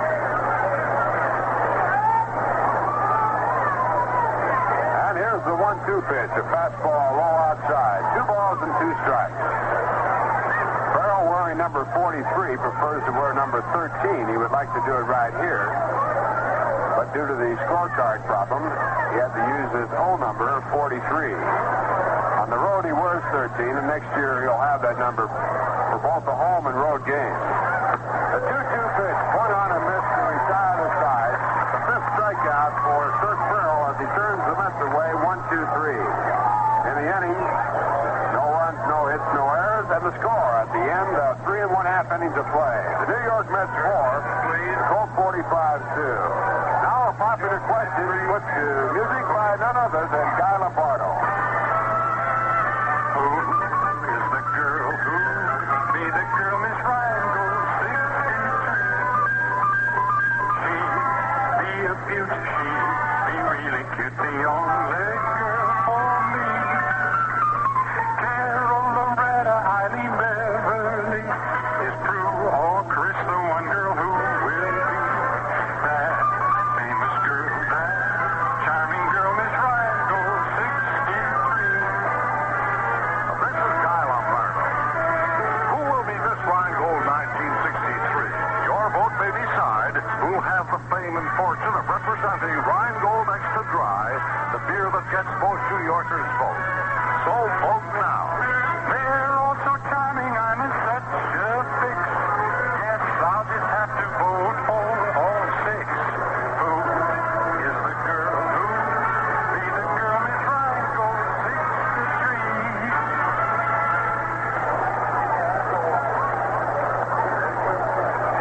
Moving to the bottom of the 4th inning with the Mets out in front, 4-2, and the first man up for the Colt 45s will be the pitcher, Dick Farrell. 43, Dick Farrell.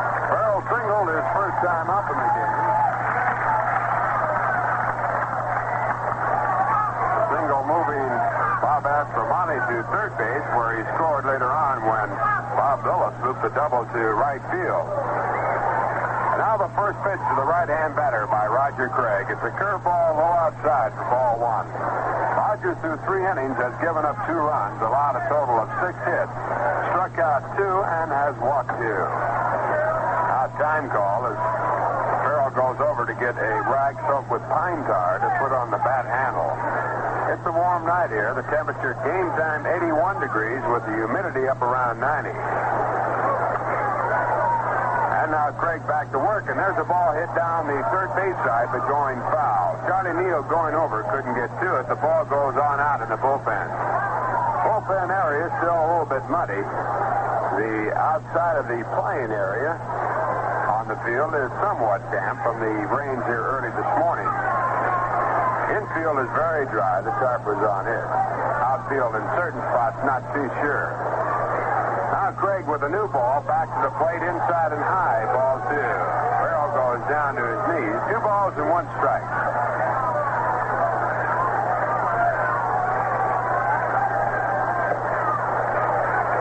On deck batter, Bob Lillis. Craig back with a curve, and there's a fly ball, hits the left field. Wasn't even waiting. Now moves in a couple of steps and makes the catch. So Rogers gets his first man here in the bottom half of the 4th inning. And Bob Lillis comes up for the 3rd time. Lillis 1 for 3 in the game, picking up a 2-base hit when he blooped the ball out to shallow right field. Rod Cannell went out to get his glove on the ball, but it was a tough chance, and when he was hit by Joe Christopher, Score gave a 2-base hit. Lillis batting .242 for the year, and batting from the right-hand side.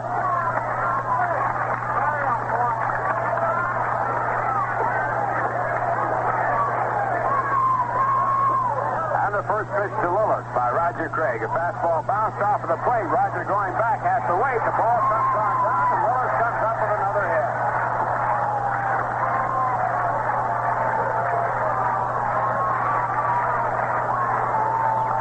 Hit number 7 off Roger Craig, and Nolan had a chance for that one as Lillis bounced it right off of home plate. The ball bounced so high in the air that Nolan could make a play. And Lillis now with 2 hits in the game, and both of them stood on the gift side. And now with the runner at first base and 1 out, Al Spangler comes in. Left-hand batting left fielder. Spangler lined to right field his first time up, then struck out swinging his second, 0 for 2, batting .283. And he looks at a slider that's low for ball 1. 1 ball, no strikes.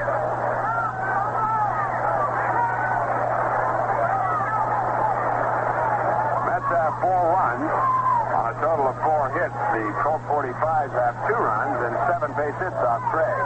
There's Craig's next pitch back to the plate. It's low again, ball 2. Again a slider. 2 balls and no strikes.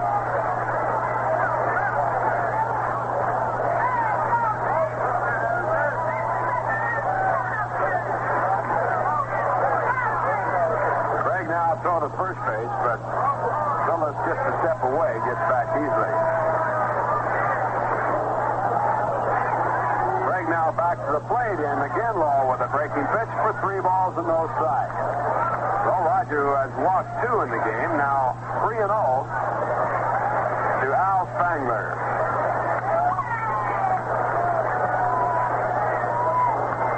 We'll have the scores of all the other Major League games for you at the end of the inning.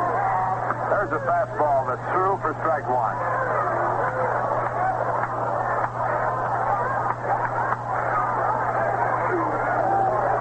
3 balls and 1 strike.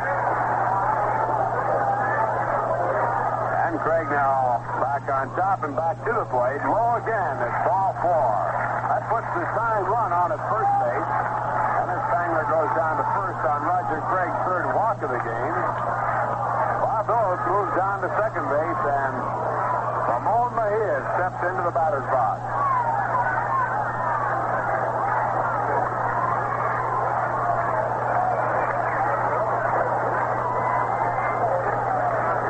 Mejia's picked up the first hit of the game off Roger Craig in the first inning. He stole second base, but was forced out at third base as Carl Warwick ended the inning. Then in the 3rd inning, Mejia grounded to the shortstop, so he is 1 for 2. Batting .287 with 23 home runs and 68 runs batted in.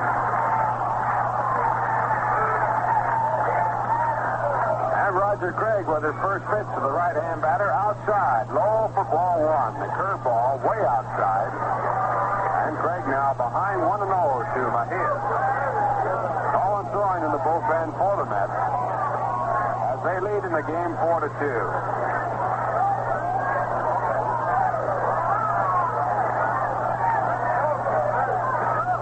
Craig into the stretch position and back with the 1 pitch. 1-0 pitch. It's on for a strike. Curveball breaking over the outside corner. 1 ball, 1 strike.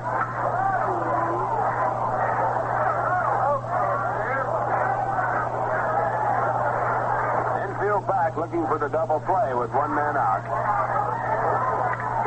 Runners at first and second base. Craig again back to the plate with a fastball popped off of the hands in foul territory. Canizero tries to get to the ball, but it wasn't high enough in the air to allow him to get to it. It'll go as strike 2. So the 3 balls and 1 strike.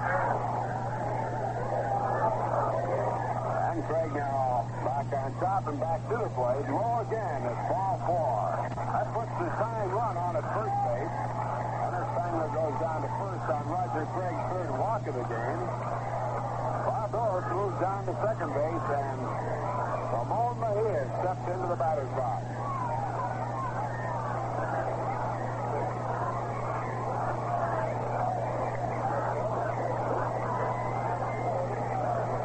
Mejia picked up the first hit of the game off Roger Craig in the first inning. He stole second base, but was forced out at third base as Carl Warwick ended the inning.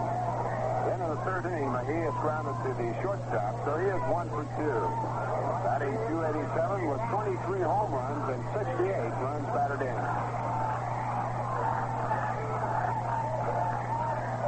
And Roger Craig with his first pitch to the right-hand batter outside. Low for ball 1. The curveball way outside. And Craig now behind 1-0 to Mejia. All on throwing in the bullpen for the Mets. They lead in the game 4-2.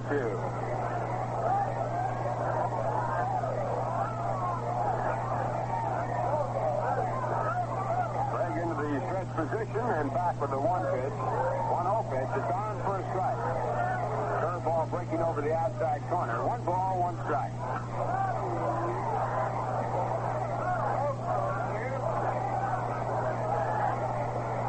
Infield back looking for the double play with 1 man out. Ball way outside. And Craig now behind 1-0 to Mejia. All on throwing in the bullpen for the Mets as they lead in the game 4-2.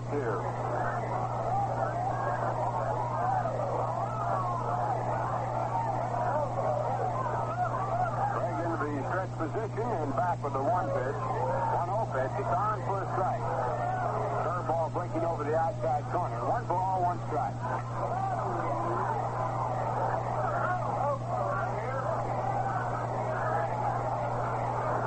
Back looking for the double play with 1 man out. Runners at first and second base.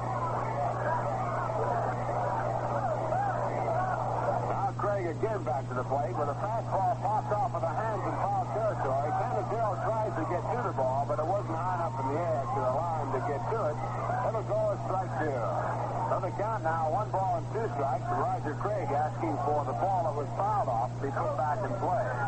So Canizero goes back, picks it up, tosses it to Al Barnick. Al looks at it and puts it back in play. So Roger Craig will be working with the same ball. Well, pitchers like to feel at certain balls. Of course, they like to keep the ball in play if that's the case. Some feel a little bit smaller, and also some are not quite as slippery as others. Roger likes to work with a very roughed up ball, throwing a lot of breaking pitches and also throwing the screwball off of his fastball action. Now it's 1-2 as Craig sets the mound and comes back with a curve that is low outside. 2 balls and 2 strikes.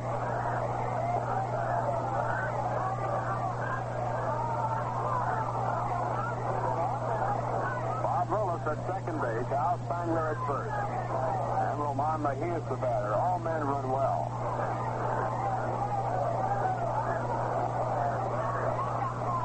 2 balls and 2 strikes as Craig throws a curve again, a swing and a miss for strike 3. So Roger picks up a big strikeout, his 3rd of the game, for out number 2. And now coming on, Dave Roberts. Roberts came in the game as a pinch hitter for Norm Larcher, who started the game. Larcher went out because of a bruised instep on his left foot as a result of a foul ball. Roberts' first time up off Craig, grounded out to first base. batting from the left-hand side for the second time.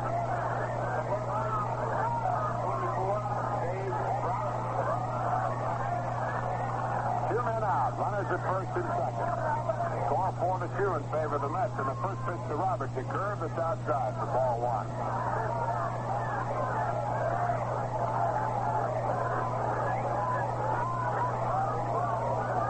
Roger on this warm evening has thrown quite a few pitches. In the first game, Jay Hook started the game and was taken out after 6 innings, and when he went out of the game, he led 2-0. Craig now back to work, and a 1-0 pitch to Roberts. A curve that's again outside. Ball 2, a throw to second base too late. Back in ahead of the throw, Bob Lillis. After Hook went out of the game in the first game, the Colts started up at 2-2. The Mets took the lead in the top of the ninth, 3-2, and lost it when the Colts scored 2 in the bottom half of the ninth to win the game 4-3.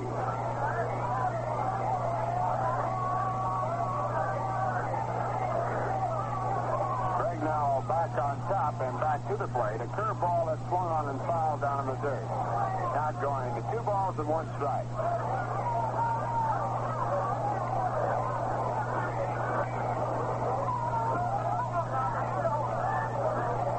Will close out the season here in Houston with the Colt 45s. With a day game tomorrow. Game time in New York will be at 3:55. It'll be Bob Bruce, right-hand curveball with a record of 9 wins and 8 losses against Craig Anderson. Anderson has won 3 and lost 17. He picked up his 17th loss in the first game here today.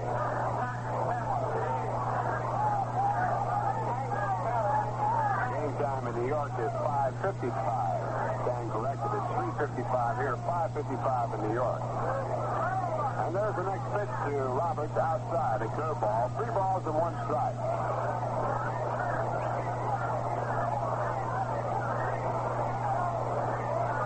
That game tomorrow will be on radio and TV.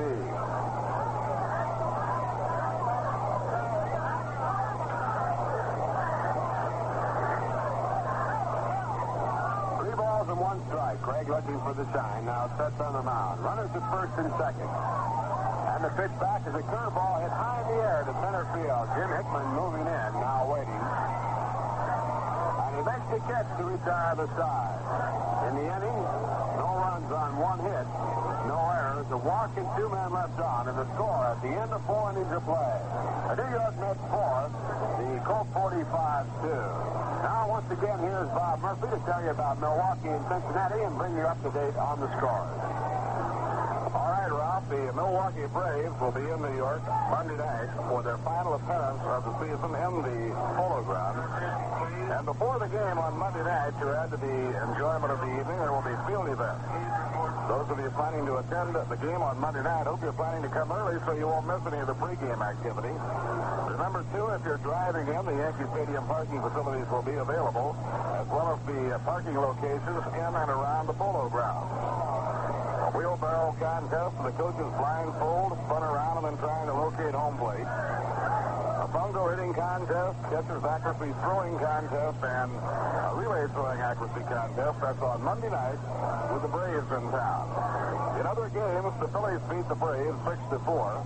McLeish winning his 10th in relief, loser Bob Henley. The Giants beat the Cubs 7-2. Pierce the winner. He's now 14-5. Cardwell the loser. We're in the 6th inning with New York leading 4-2. Around against the arm from Farrell, a swing and a miss. He threw in the third pitch. Rod went right after it, and the count is even at 1 ball, 1 strike.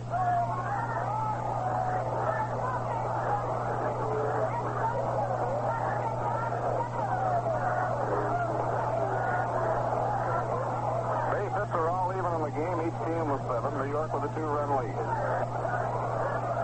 Foul ball back into the screen. 1 ball and 2 strikes on Rod Canneel.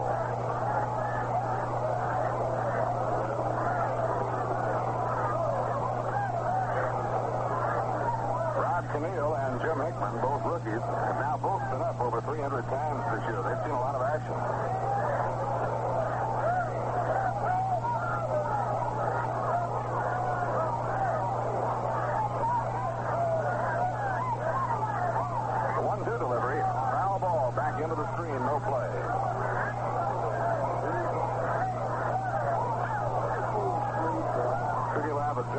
good job of scouting the West Coast last season for the New York Mets. Keeping an eye out for possible draft choices in the expansion. And Jim Hickman may turn out to be a real find for the New York Mets.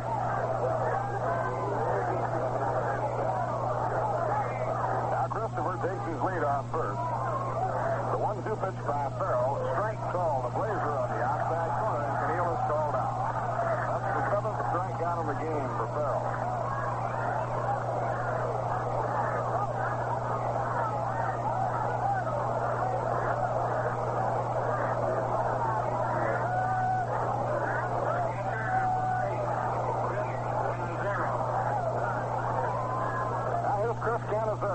Against Kurt Farrell with 2 down and Christopher on first. We're in the top of the 6th inning, 4-2 ball game, New York leading. Chris singled to right center field his first time up and was struck out his second trip. Here's the pitch by Farrell, a swing and a miss on a letter high fastball, strike one.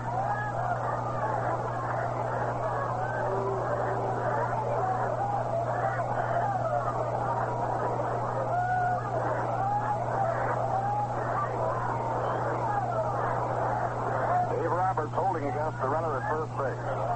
Down comes the pitch, a swing and a miss, strike two. I'll bet Canizero is going to lose 8 or 9 pounds while catching this ball game. It isn't that the weather is so hot, it's only 81 degrees, which the Texans say is a cold wave for this time of the year. But the humidity has been extremely high.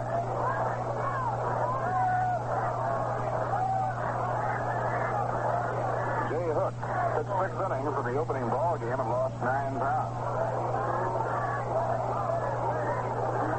Now the pitch on the way. A line drive into center field. A base hit. Christopher around second. He's going on to third. He was running on the pitch. Runners down on first and third as Canizero hangs up his second hit of the game. And he really banged that one, a hard liner into center. Right here while we wait for Roger Craig to come out and hit.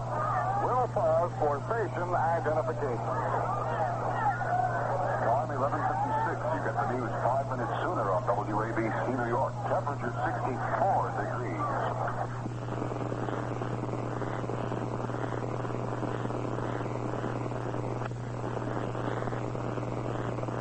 Now's the time to come up to the menthol magic of Tool. From Colt Stadium in Houston, this is Bob Murphy with Lindsey Nelson and Ralph Kanner. We're in the top of the 6th inning. Let's have runners at the corners with 2 men down. Roger, 1 hit and 2 times up. He got a single to right field his first time up tonight. Here's the pitch on the way. Swing and a miss, strike one. Base hits have been hard to come by throughout the year for Roger. He has 4 for the season.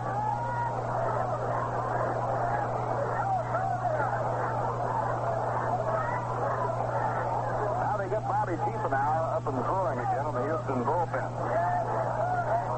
Here's the pitch. Right in there, a fastball for a strike. 2 strike count on Roger Craig.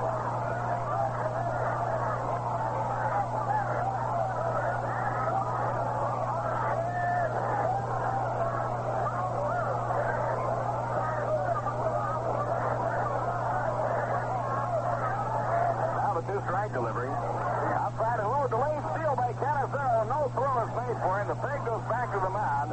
Where it's taken by Kurt Farrell. He has no play at third. Good execution on the delayed steal by Chris Canizero. Canizero waited until the ball just was hitting into the catcher's mitt before he broke. And he caught the Colt 45s by surprise. They made no attempt at all to get him. Stolen base for Canizero. Runners on second and third now. Count 1 and 2 on Roger Craig.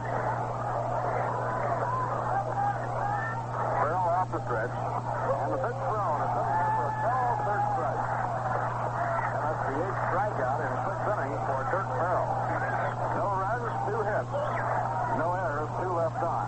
Mets have had 5 left over 6 innings. And at the end of 5.5 innings, the score here in Houston, the New York Mets 4 and the Houston Colt 45s 2. And now a word from Tool Cigarettes. You thinking of changing to a menthol cigarette? Well, don't make a disappointing change. Make the right change. Come up to Cool. Here's why.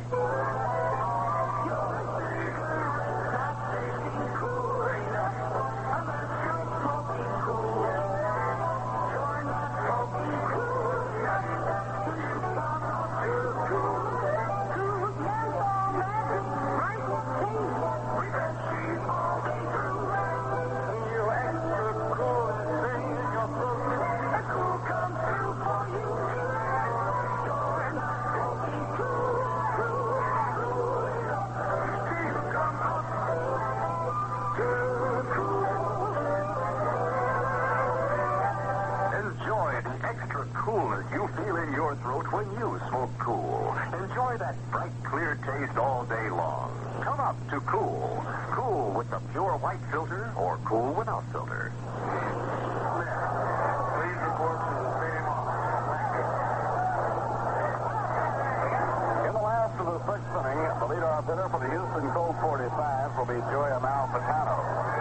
The warm-up action is decided in the Houston bullpen, although the pitcher is scheduled up next.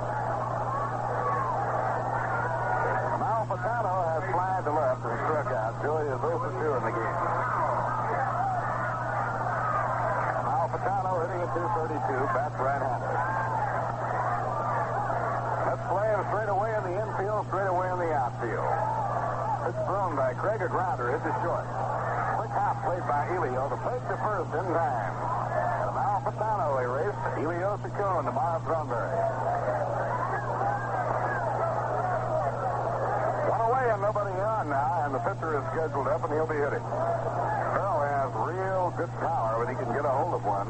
He hit a hard line drive over Neal's head for a solid base hit in the second inning, and he flied to left field in the fourth inning, so he has 1 hit and 2 times up.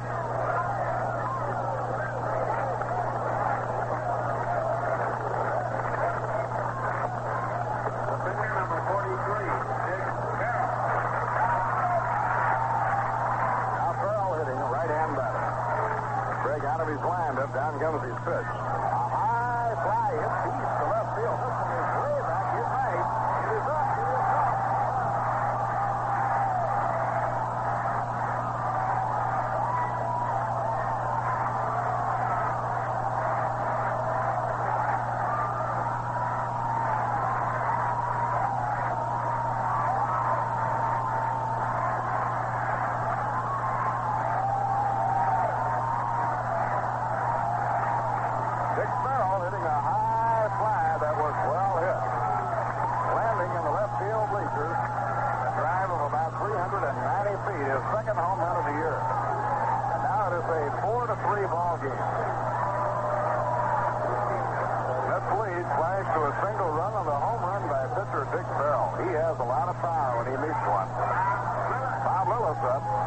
Outside, it's ball 1.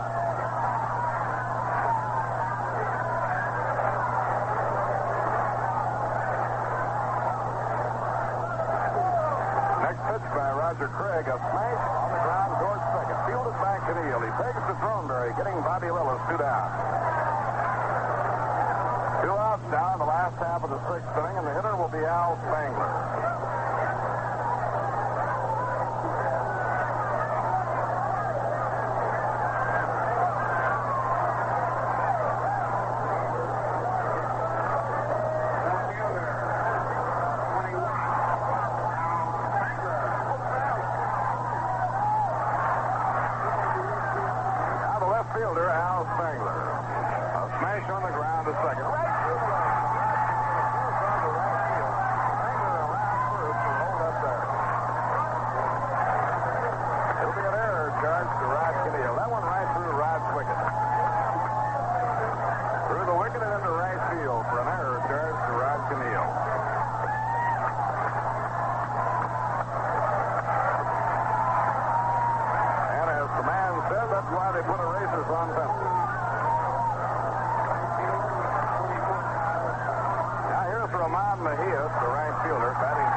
waiting. Here's the pitch. And he pops the ball up. An infield pop fly on the right side. Rod Canillo calling for it near the mound. Drops the ball. For the first. He's safe. He'll put back in safely.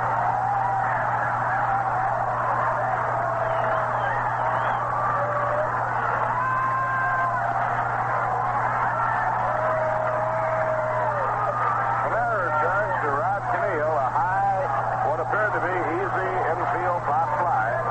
Rod moving in toward the mound was under it, and lo and behold, it popped right out of his glove. Now Canizero goes out to talk to Roger Craig for a minute and say, don't let it bother you. Dave Roberts will be coming up. Roberts will be hitting for the third time. He has grounded out to Throneberry and flying to center. Defense hurt the Mets in the afternoon ball game. They were guilty of 5 errors, including one in the 9th inning that won the game for the Houston Colt 45s. Now Craig working under adverse conditions. Runners on first and third. 2 men down, and the batter is the left-hand hitter, Dave Roberts. 2 infield errors, and the guns have runners at first and third. Here's the pitch. A pop foul over toward the dugout. Canizero hoping for a play, running hard, and he stumbled over the bat boy and fell, and let's see how this one is called. He may be called out. He will be. The bat boy crossed near the on-deck circle by the on-deck hitter, Carl Warwick, failed to get out of the way of Chris Canizero, and Canizero, with his eye on the ball and running toward the field boxes, stumbled over the leg of the bat boy and fell, and the ball landed just a few feet beyond Canizero, and so Roberts is out on the play. Gives Canizero credit for a putout. The side is retired in the 6th inning with no runs, no hits, 2 errors, and 2 left on. So now at the end of 6, the score, the New York Mets 4 and the Houston Colt 45s 3. All right, Bob, thank you very much. Kirk Farrell out taking his warm-up tosses now. Here's a special event that's going to take place at the Polo Grounds during the Mets' last homestand that you won't want to miss on Sunday, September 16th during pregame ceremonies before the game against the 1961 National League champion Cincinnati Reds. Bohack Supermarkets and King Corn Stamps will present a fully equipped Daytona Lark automobile to the most popular Met player. On that day, there will also be 2,000 guests of Bohack at the Polo Grounds, one of whom also will receive a fully equipped Daytona Lark. So remember the date, Sunday, September 16th, Bohack Day. Tickets for this game and all future games are now on sale at the Polo Grounds, Grand Central Station, and Pennsylvania Station. Reservations may also be made at all Howard Clothes stores. Elio Chacon is at the plate, and the first pitch is in there for a call, strike 1.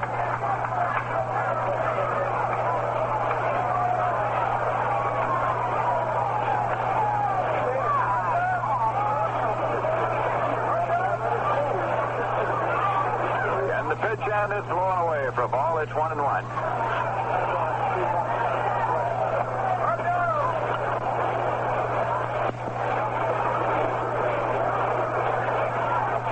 Chacon is 1 for 2 on a walk. Pitch comes in high, and it's 2 balls and 1 strike now to the Mets shortstop. In the afternoon game, it was the Mets bat boy who very nearly was involved in a collision on a high pop, but he escaped, and just now the Houston Colt 45 bat boy was involved. Here's a pitch in there for a call strike. It's 2-2. And because of the interference, of course, the out was called, and the put out is given to the catcher.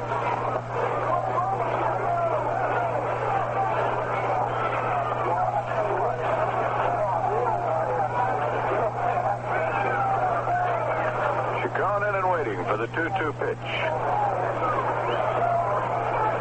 For the Mets leading here by a score of 4-3 in the top half of the 7th inning. The Colt 45 won this afternoon's game by a score of 4-3. Here's a swing, and it's a base hit going up the middle for Elio Chacon. Warwick up with it, relays it in, and Chacon turns and holds it first. Leo has 2 base hits in tonight's game, and here comes Charlie Neal, who also has 2. He had a single to drive in 2 runs in the top of the 3rd, and he had a single in the top of the 5th as well. Third baseman, number 4. Against the Houston Colt 45s this season, Charlie Neal's batted 34 times, has 14 hits, so he is batting .412 against the Houston Colt 45s. He's a native Texan from Longview. Pitch out, but nothing was on, so it goes as ball 1 to Charlie Neal. Gene Woodling is now on deck for the New York Mets.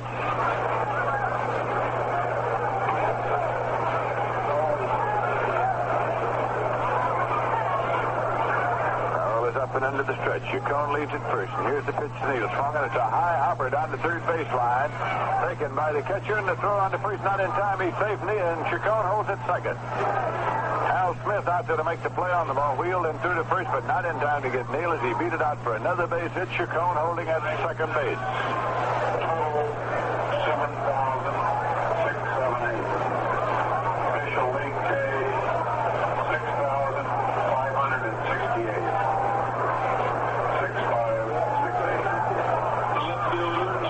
So the Mets have back-to-back base hits. Tiefenauer is up and throwing in the bullpen. Right-hander and knuckleballer Bob Tiefenauer warming up for the Colt 45s. Here's Gene Woodling at the plate, a left-hand batter who is popped out, walking flat out to center field. Runners leading at first and second base. Kirk Farrell with a pitch swung on, and it's a high pop into short center field. Coming in is Carl Warwick. He's underneath, and he's waiting, and he makes the catch for the out. There's no advance. One away on Woodling's fly ball to center, and Marv Thornberry's coming up. Marv Thornberry sliced the base hit into left field with the bases loaded in the top half of the 3rd to account for 2 of the 4 runs that the Mets scored in the top of the 3rd. Mets got all 4 of their runs in the top of the 3rd, and they lead here by a score of 4-3. You know, now's the time to sit back, relax, and light up a cool cigarette.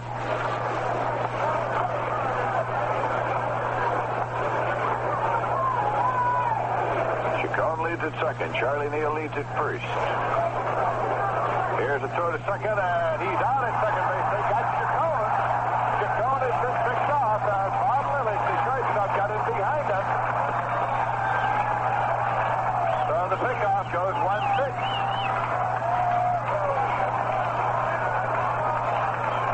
Two away, Neal at second.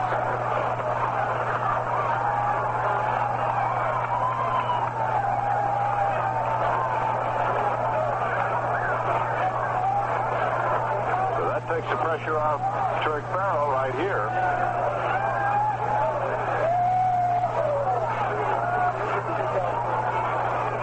Now Marv Thornberry standing in and waiting. Left-hand batter. Here's the pitch. It's tight for ball 1.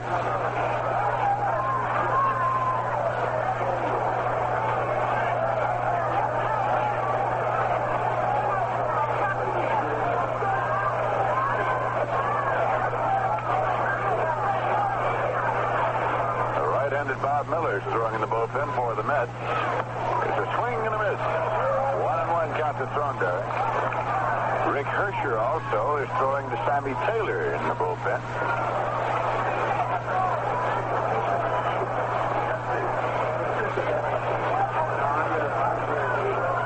Charlie Neal standing on the bag at first. Now takes his lead, and Farrell's pitch to Thornberry. It's swung on and fouled off out of play. It's 1-2.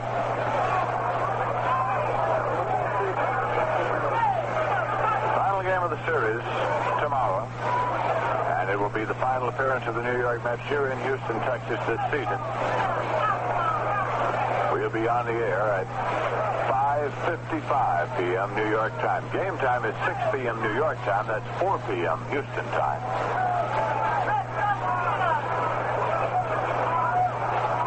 Thornberry waits for the 1-2 pitch. Takes it outside for ball 2. It's 2-2.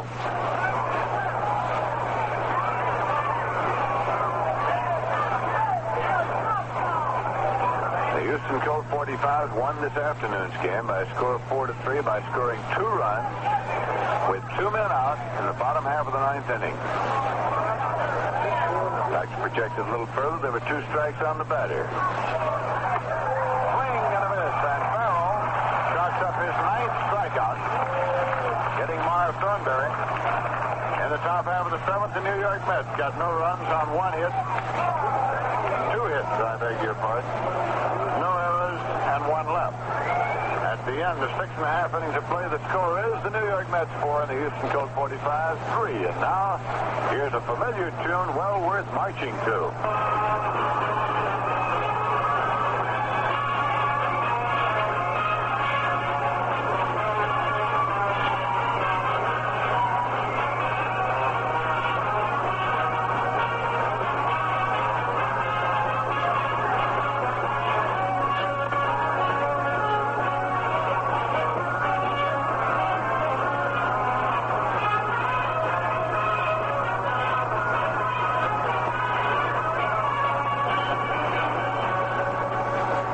Musicians play it, people say it. My beer is Rheingold, the dry beer, and dry tells you why.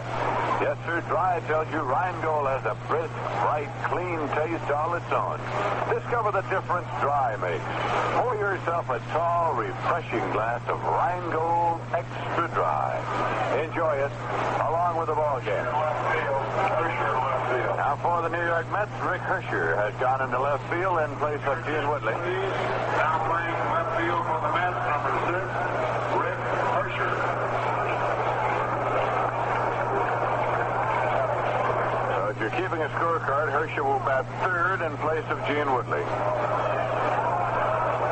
As we go to the bottom half of the 7th inning now, the Colt 45s have Carl Warwick at the plate, right-hand batter. Roger Craig bending from the waist, looking in for the sign. He has it into the windup, and the pitch is on the way. It's swung on and fouled out. Carl Warwick's one of the few men in the major leagues who throws left and bats right.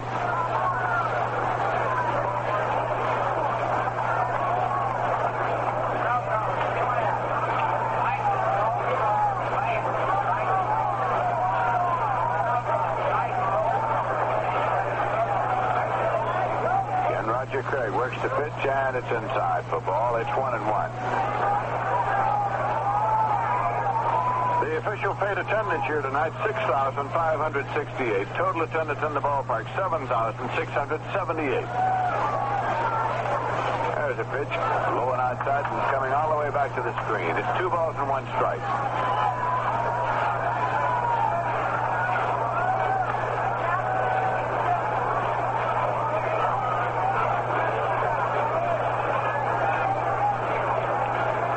Pitchers Larry Foss and Galen Cisco have joined the New York Mets. They are here and in uniform tonight.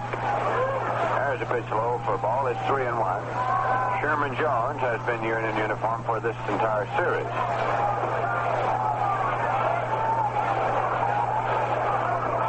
The 3-1 pitch. Low and away, and he walked him.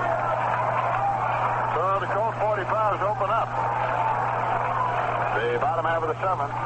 Getting Carl Warwick out at first. He represents potential tying run. Coming up is Bob Aspromonte. 2 for 3 tonight. It was his base hit. That enabled the Colt 45s to win in the bottom half of the 9th this afternoon. Craig now up and into the stretch as Warwick leads at first, and here's the pitch. It's in there for a call strike. Thornberry charging at first base, as was Charlie Neal at third in anticipation of a bunt attempt, but he did not square.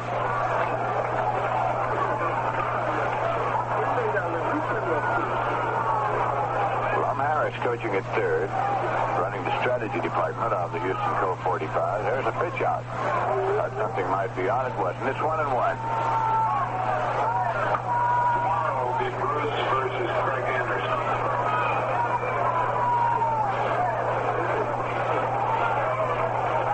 Roger Craig is up and into the stretch. Throw over. 1-1. Perhaps you heard the announcement in the background that tomorrow it'll be Bob Bruce going for Colt 45s against Craig Anderson of the New York Mets. There's a pitch high. 2-1. Craig Anderson came on this afternoon to pitch the 9th inning and was the losing pitcher. the afternoon game.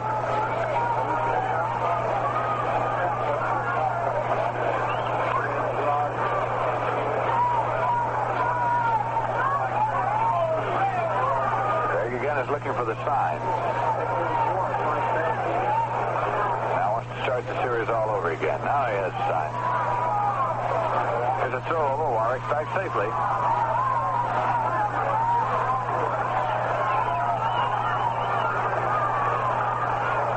Breaking ball swung on as a fly to center. Lined up is Jim Hickman, and he makes the catch. Halfway on the fly ball to center. Carl Warwick returns to the bag at first. One away, and catcher Hal Smith coming up. Popped out to first, walked and fly to center. Jim Hickman has 6 putouts in center field.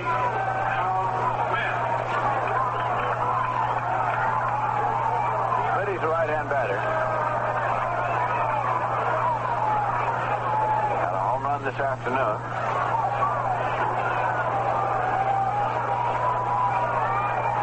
Throw over. Warwick's back safely. Roger Craig is not reluctant about throwing over to first base. Throws over again, not in time. Nor is he bashful about the number of times he will throw over. He has 13 pickoffs this season as a result. Swing and a miss on a breaking ball. It's strike 1 to Hal Smith.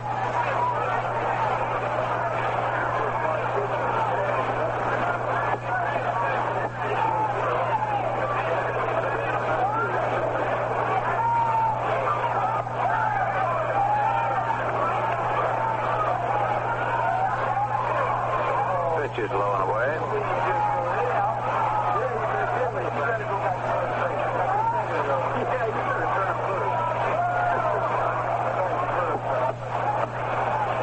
Goodman is in the on-deck circle now, swinging a bat for the Colt 45s. With Joey Amalfitano due up next. The Mets lead here by a score of 4-3. Colts batting in the bottom half of the 7th. And the pitch coming high, and it's 2-1.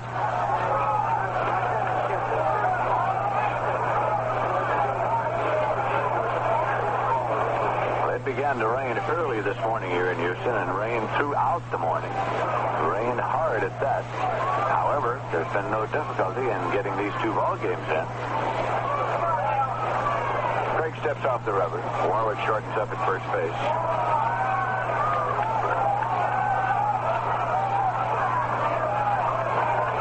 Throw over, not in time.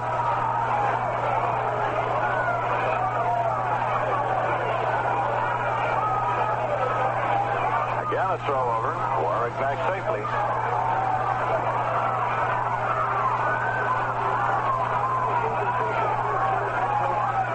The pitch to the plate this time is low to Hal Smith, and it's 3-1.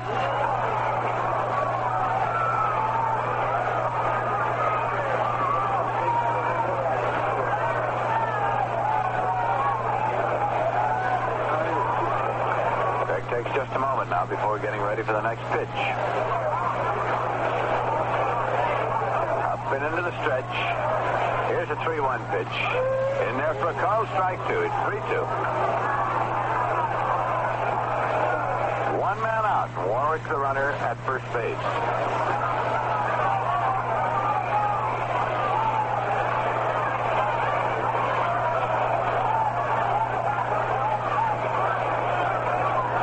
Warwick leads now. Throw over. He's back safely.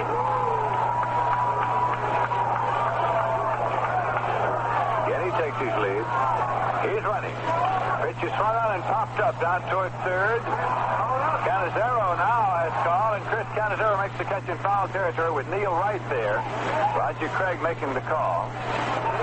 No advance. Warwick back to the bag at first. 2 men out, and Billy Goodman is coming up to bat for Joey Amalfitano. Here's the announcement. 16, Billy Goodman.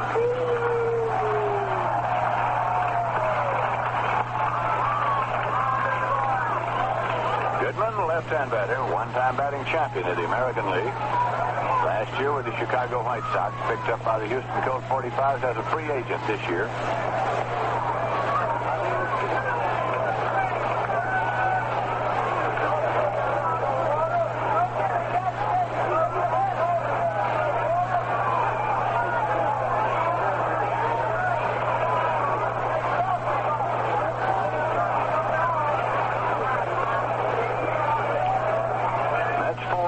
Colt 45s 3.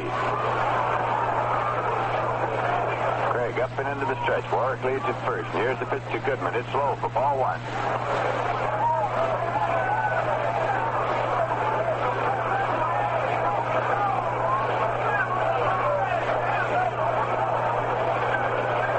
Again, Craig looks in for his sign from Chris Canizero. As he checks and deals. Pitch is swung. It's a ground ball foul on the first baseline and continuing on down to the bullpen area of the New York Mets.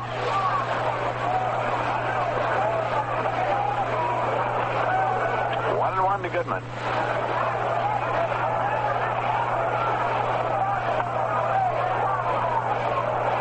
Richie Ashburn out of action for the New York Mets with a sore shoulder that he injured the opening game of this series when he went across the line and left to try to field a foul pop. Dive, ended up in the mud hole down there all over and sustained a bruised shoulder that has him out of action, can't throw. Here's a 1-1 pitch. Swung out and missed. Strike 2. It's 1-2.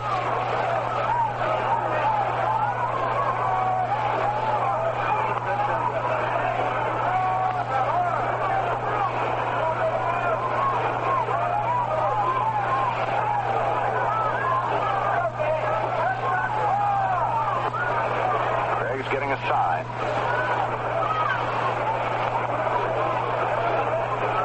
And now the 1-2 pitch. It's outside. 2-2. Pitcher Dick Farrell is due up next for the Colt 45. The Turk is trying tonight to become the first Houston Colt 45 pitcher to achieve 10 victories. Here's a throw over to first, but Warwick's back safely.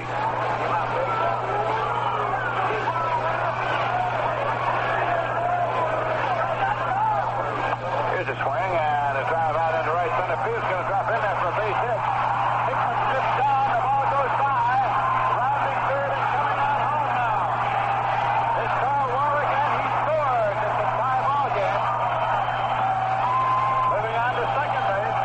It's Billy Goodman. It was a looping base hit. It's going to be scored as a hit and an error on Hickman. As he started over to scoop the ball up, he slipped down and it went past him. To score that as a hit and an error for Billy Goodman. And right now, in order to allow our stations to identify themselves, we pause for station identification. This is WGY Schenectady, your New York Mets station, 810 on your radio dial. This is Lindsey Nelson with Ralph Kiner and Bob Murphy at Colt Stadium in Houston, Texas, where the Colts have just tied this ball game 4-4. Billy Goodman with a looping base hit out into center field, on which Jim Hickman slipped down trying to scoop it up, and it goes as a hit and an error. And Kurt Farrell is coming up now with 2 men out.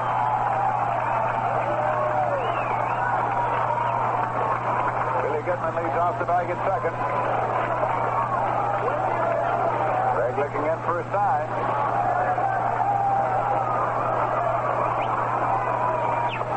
And the pitch is low for a ball.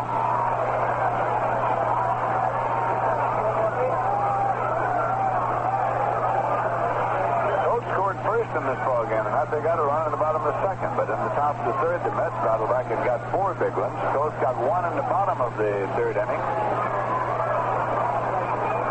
1 in the sixth and 1 in the seventh. There's a swing and a ground ball to the right side. Could be trouble for Neil Chargers. Tosses over in time for the out. That retires the side as Turk Farrell. Grounds out second to first and in the bottom of the seventh. The Colt 45's got 1 run on 1 hit. 1 error, 1 left, and at the end of 7 full innings of play, the score is the New York Mets 4 and the Houston Colt 45s 4. Well, the football season is coming along very soon now, and New York City's first major football game of the season will be the game between Army and Syracuse at the Polo Grounds on Saturday, September 29th. Tickets will go on sale Monday at all Met ticket outlets for the Army-Syracuse game to be played at the Polo Grounds on Saturday, September 29th. Now let's let's check scores of other games around the major leagues. In the National League, the Philadelphia Phillies defeated the Milwaukee Braves 6-4 as McLeish beat Henley. Roy Seaver's got his 20th home run of the season. Joe Torre also had a homer. The San Francisco Giants beat the Chicago Cubs 7-2 as Billy Pierce was the winner and Don Cardwell the loser. St. Louis Cardinals beat the Cincinnati Reds 5-4 tonight as Joey J was the loser and Larry Jackson the winner. And at the end of 5 innings of play now, it's the Los Angeles Dodgers 6 and the Pittsburgh Pirates nothing. Pete Rickard pitching for the Dodgers. McBean started for the Pirates. LeMahieu in the third and Joe Gibbon in the third. In the American League, the New York Yankees defeated the Boston Red Sox 6-1. Whitey Ford over Don Schwal. The Chicago White Sox beat Washington 6-3. Early win, getting the 299th career victory. Rudolph the loser. Minnesota 9, Detroit 2, as Pascal was the winner, his 18th win, and Mossy the loser. Cleveland 3, Kansas City 2, Latman the winner, Pfister the loser. Los Angeles Angels 2, Baltimore Orioles 1, Bo Belinsky the winner. He's 9-9. Now Chuck Estrada the loser. For the Colt 45s, Billy Goodman stays in the ballgame at second base in place of Joey Amalfitano, for whom he hits.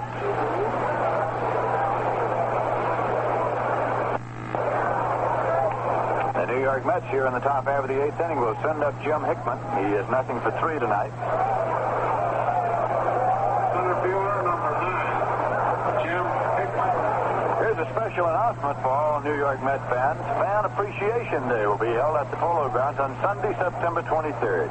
This is the Mets' last home game, so listen to this station for further announcements and details next week. Pitch to Hickman, swung on. It's a foul ball coming back.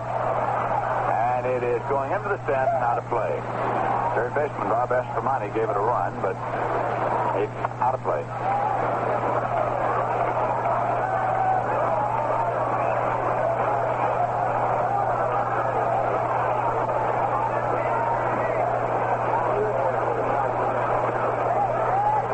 Turk Farrell started, still in there for the Colt 45s, although Tiefenauer has been warming up about 3 separate times throughout the course of this ball game.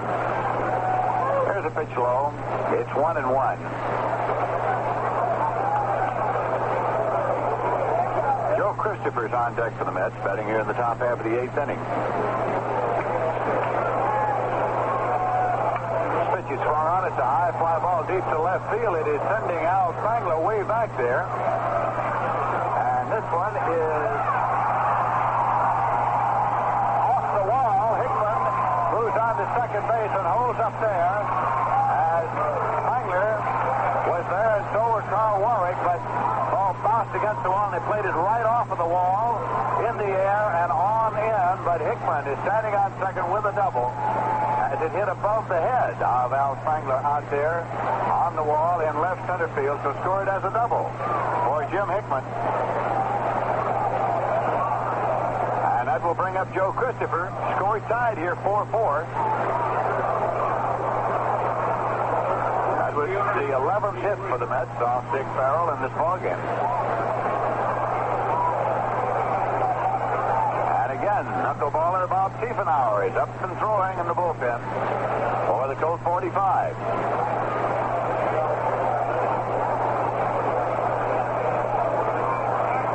Christopher's a right-hand batter. Farrell is into the stretch. Hickman leads off the bag at second. Here's the ball punted. It's up into the air, but Farrell can't find the handle as it has a lot of English on it, and on at first is Christopher. No play made on him as Farrell finally slipped down trying to field it, and it scored as a base hit. And trying to bunt the ball, Christopher had it up into the air. Farrell came over to try to make a play, then tried to short hop it and could not control it. It had a lot of English on it, skidded away from him, and he in turn skidded and tried to get back to make the play on it. So Christopher's on at first, and Hickman has moved to third on the play. Rod Keneal will be coming up now for the Mets with runners at first and third, nobody out, as the Mets make a bid to push one across here in the top half of the 8th inning with the score tied, 4-4. That was base hit number 12 for the Mets, off Dick Farrell. Billy Goodman has come into the mound now, and shortstop Bob Lillis has walked over. They're getting straightened out on how they're going to play it here with runners first and third. And now Rod Keneal is being called back. Choo Coleman comes out to the on-deck circle.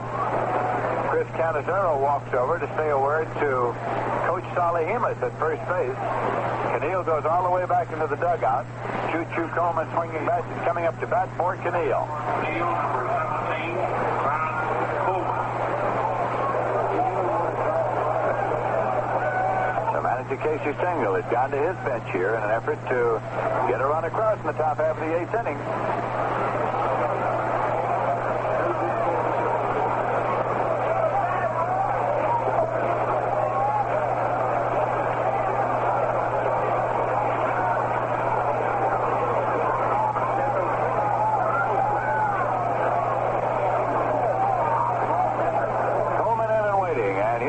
Pitch swung on and foul back and out of play. It's strike one.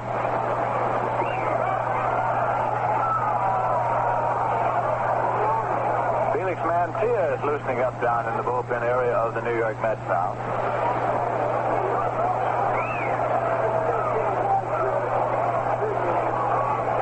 Strike one count to Clarence Choo-Choo Coleman. Into the stretch, and here's the pitch. Swung on, and again, a high foul ball back and out of play. 2-strike count to Choo-Choo.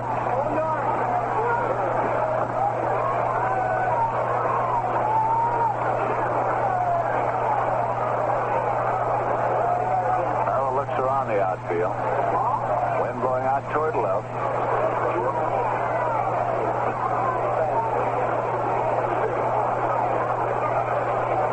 Turkey's up and into the stretch. Runners lead first and third. The pitch, fastball outside. It's 1-2.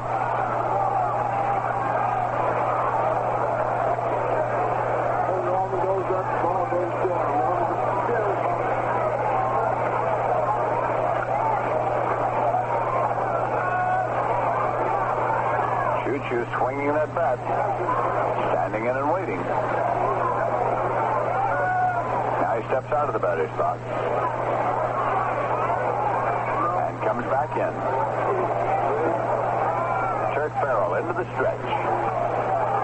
Pitch is swung on, and it's a fly ball going deep to right field, and Mejias this time makes the catch, bagged up and coming down the line to score is Jim Hickman. And the Mets are out in front here by a score of 5-4.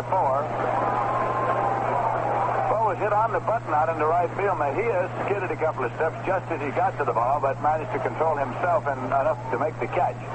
But it was deep enough to score Jim Hickman, and that was the idea. So scored as a sacrifice fly and a run batted in to Choo-Choo Coleman. Holding at first base is Joe Christopher, and Chris Canizero is coming up with one man out.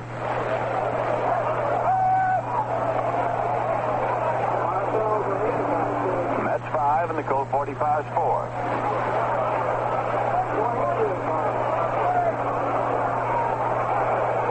Canizero is 2 for 3. And sends a drive into right field. This is going to fall in for a base hit. Christopher turns at second, digging for third, and Mejias overruns the ball.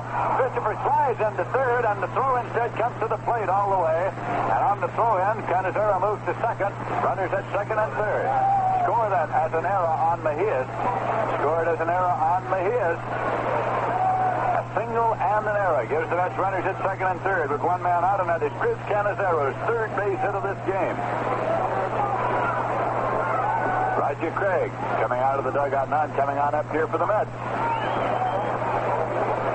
Stephen R. still throwing in the bullpen.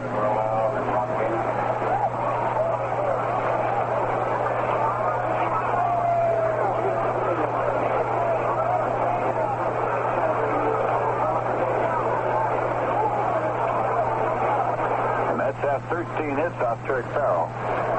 That is the most that he has allowed in a game this season.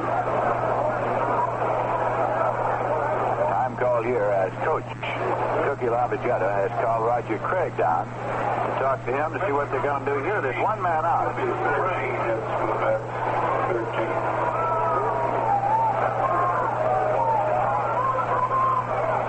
Jim Umbright is now throwing in the bullpen. Jim Umbright is up and throwing in the bullpen for the Colt 45s. Here's the pitch to Craig. Swung on and missed. Strike one. Colt 45s with the infield in here to try to cut off a run at the plate. Christopher's the base runner at third, and Canicero's the base runner at second. Roger Craig had a base hit in the third inning of this game.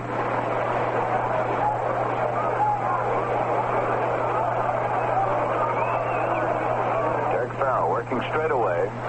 Lines and fires, pitch out. And it's 1-1. Nothing on.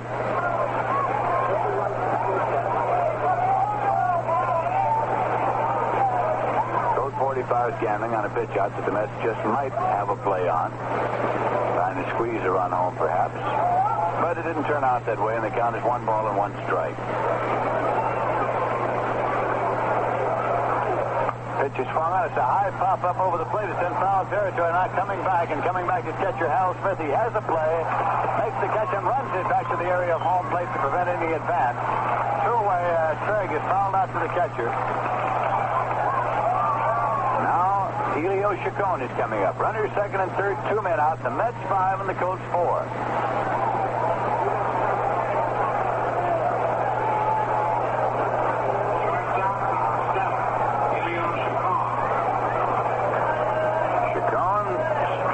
Walked, singled, and singled. 2 for 3 and a walk in this game. Farrell again working straight away. In there for a call, strike 1.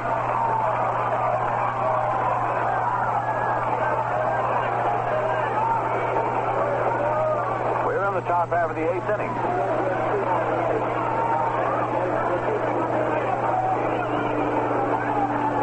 The pitch. Check swing, ground ball to first base. Taken there by Dave Roberts. Makes the play unassisted to retire the side. Helio checked the swing, but has grounded out up to first base unassisted. In the top of the 8th, the Mets got 1 run on 3 hits. There was 1 error and 2 men left. So at the end of 7.5 innings of play, the score is the New York Mets 5 and the Houston Colt 45s 4. Well, you know, everybody's got favorites. Favorite food, favorite sports, favorite girls. Before the baseball season began, everybody had his favorite pick to win the pennant.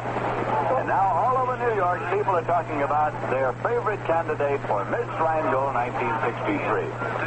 Who will next year's Miss Rheingold be? Well, that's up to you. Your votes will decide the winners.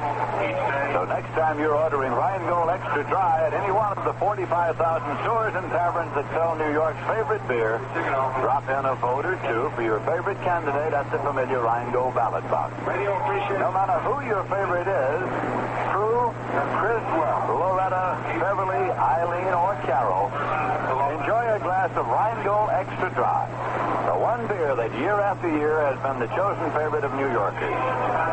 Have a sip of Rheingold's extra clean, bright taste, and you'll join the millions who say, my beer is Rheingold, the dry beer. Now for the New York Mets, Felix Mantilla is in to play second base.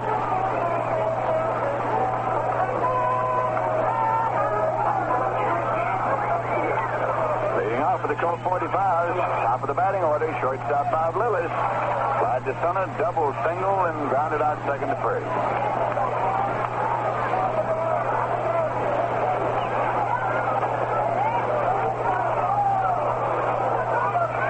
Al Barlick, the umpire behind the plate, getting his own lineup card straightened out at this moment. Mantilla will bat 7th in the batting order of the New York Mets. Roger Craig with the pitch, a breaking ball in there for a call, strike 1 to Bob Lillis. Opening up the bottom half of the 8th inning.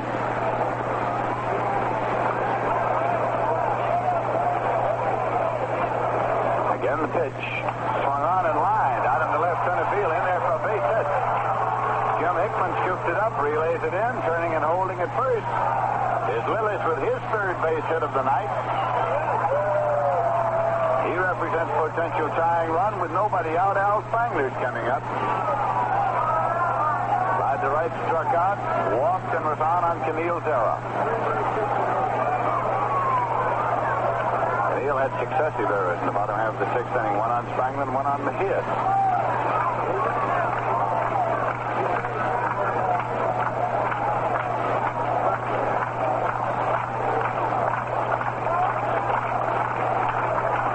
Over for a brief word.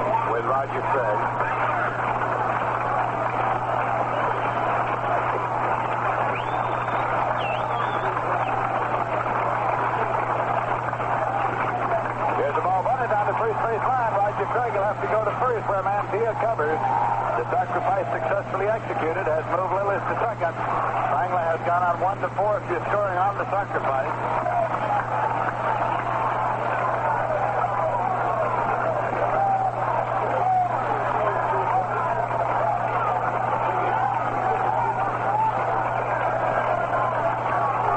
And now Roman Mejias is coming up as Canizero has gone out to the mound.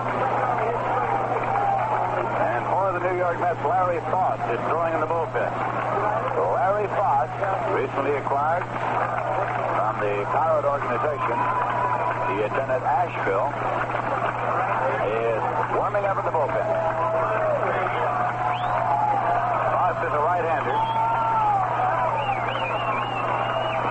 Here's Roman Mejias in now and waiting. One man out. Lillis. Rookie Dave Roberts is on deck now for the Colt 45s.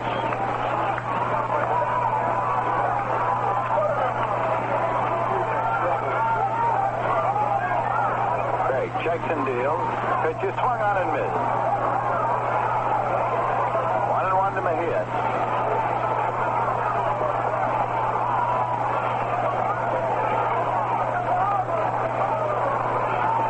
Colt 45 being run by coaches Lum Harris and Cott Deal in the absence of manager Harry Kraft, who is bedded with the virus.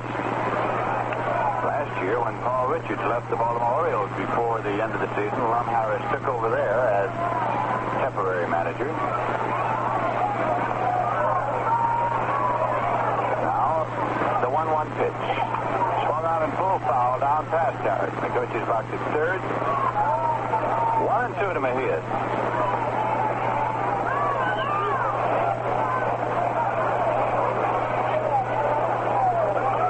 Takes a moment, looks around the outfield. Wind blowing out toward left still, whipping the flag.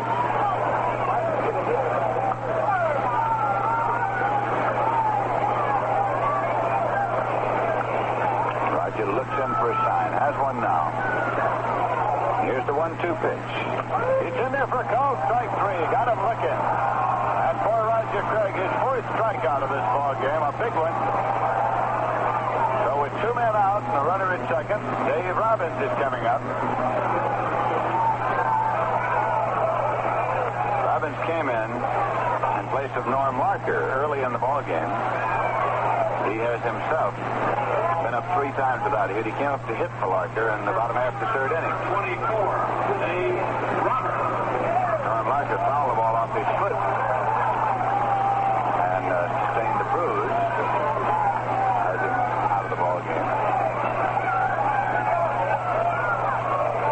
That in the first inning. All right, Roger Craig.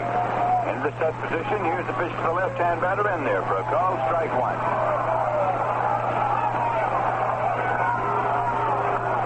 That's 5. The Colt 45s 4.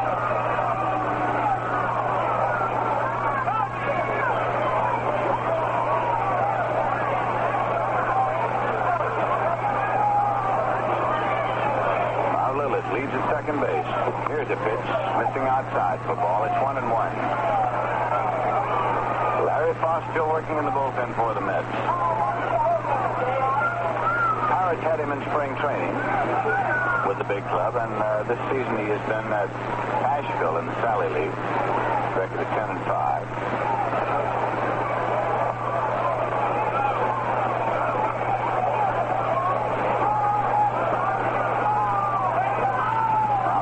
Pitch. Missing low and away, and it's 2 balls and 1 strike for Dave Roberts.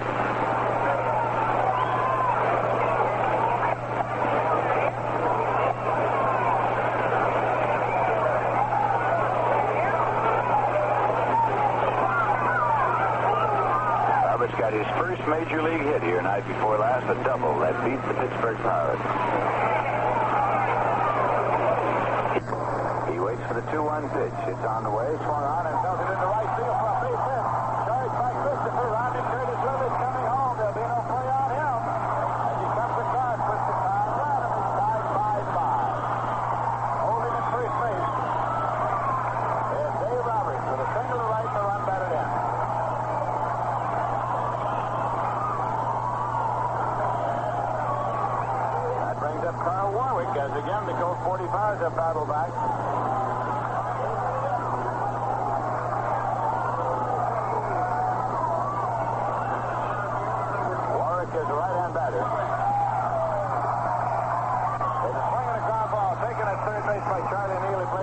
Thornberry at first in time.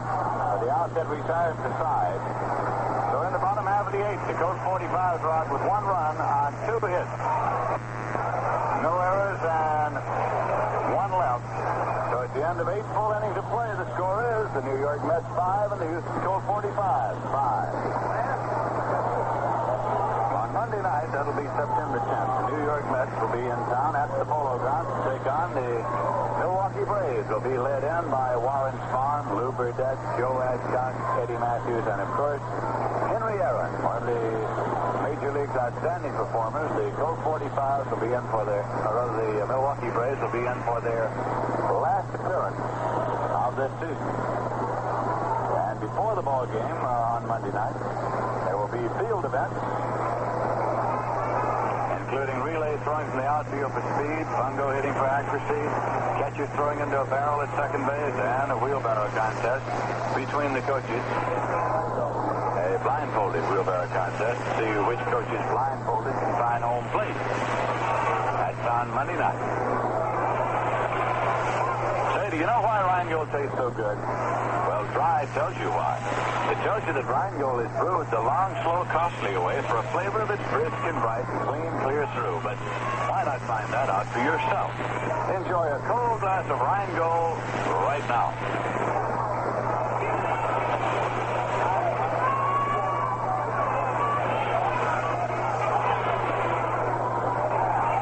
We'll be going now to the top half of the 9th inning, and the New York Mets will send up Charlie Neal. Charlie is 3 for 4 tonight. Against the Houston Colt 45s this season, Charlie Neal is batting .429, 15 for 35.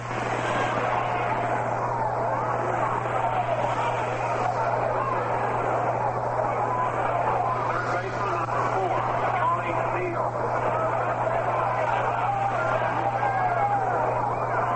Here's Farrell's pitch. It's swung on and fouled back onto the screen for strike 1.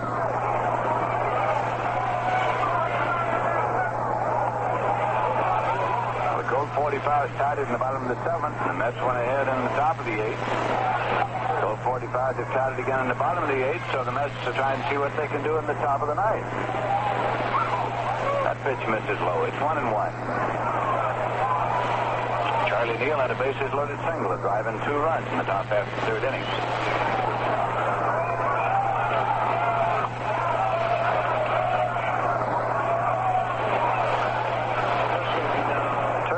Looking in for his side from catcher Hal Smith.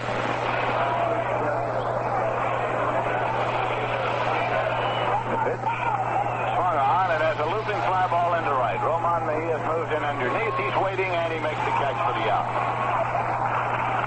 1 away for the Mets in the top half of the 9th, and that will bring up Rick Hersher coming up for his first time in the game. Gene Woodling started in left field tonight for the Mets.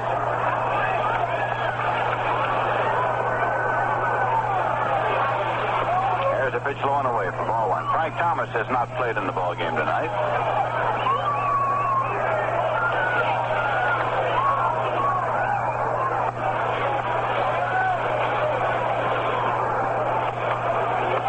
Low and away. It's ball 2 to Hersher. Hersher makes his off-season home in Dallas, Texas.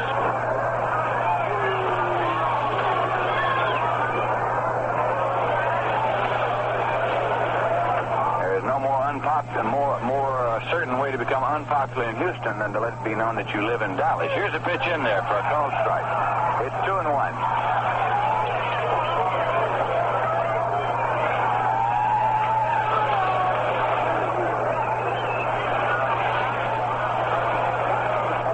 Marv Thornberry's on deck for the Mets. Here's a 2-1 pitch. Swung on and missed. Strike 2.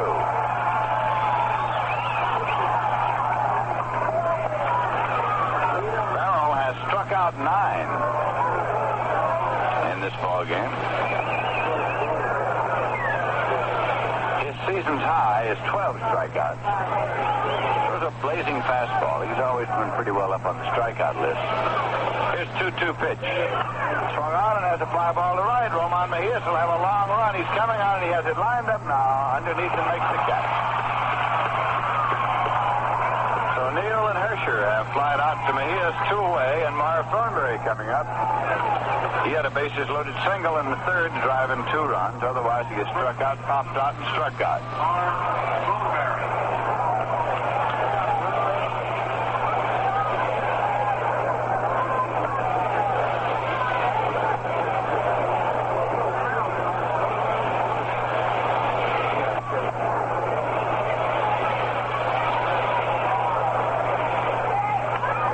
Foul ball backing into the stands, out of play.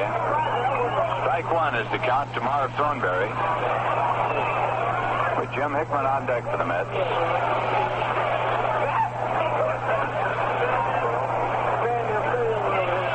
Here's a swing and a one-hopper to Billy Goodman at second. He plays on over to Dave Roberts at first in time. Well, got the Mets out in order in the top of the ninth with no runs on no hits, no errors, and none left. At the end of 8 1/2 innings of play, the score is New York Mets 5 and the Houston Colt 45s 5. Say, fans, you ever feel you were having a curve thrown at you by your cigarette?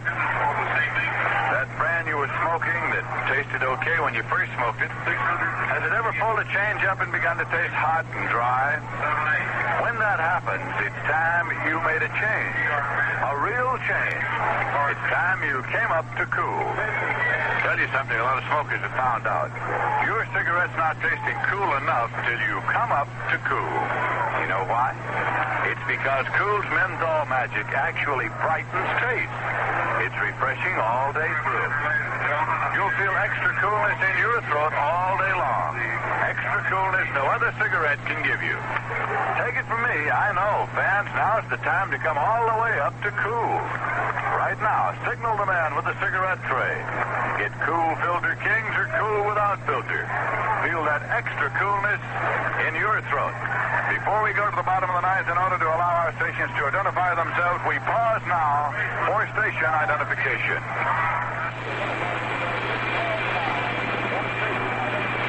This is WGY 810 on your radio dial, Schenectady, your New York Mets station. This is Lindsey Nelson with Ralph Chandler and Bob Murphy. In Houston, Texas, Bob Astromonti's up for the Colt 45s. Craig's pitch is swung on and missed. Strike 1.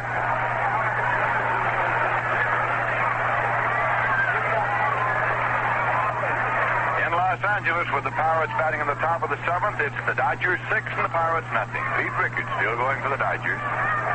Tom Butters is now going for the Pittsburgh Pirates.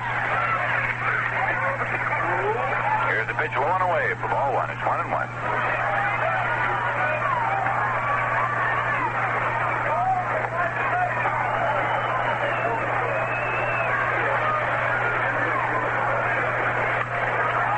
Swing and a fly ball to left. Rick Hersher and Jim Hickman are there, and Hickman calls and makes the catch in left center. Astromonti has flied out to Hickman 3 times.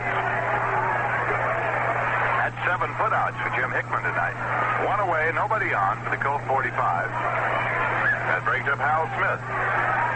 45 catcher.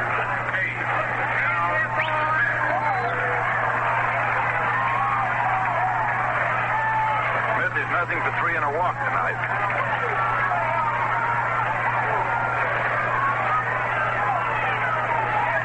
The swing and a foul ball coming back. Canizero gives it a run, but this one's in the stands. Milt Renew has been recalled by Colt 45s. He'll be here tomorrow, and he'll be eligible to play Jim Campbell, injured a finger, this afternoon. There's a foul tip. Cut him on the hand. And he's going to be out a couple of weeks, so permission was received from President Warren Giles of the National League for Renew to be brought up. Again, Roger Craig with the pitch. Low and away. Short hop by Canizero. It's 1-1. New York Mets 5 and the Houston Colt 45s 5. Bottom half of the 9th inning. The pitch low. It's 2-1.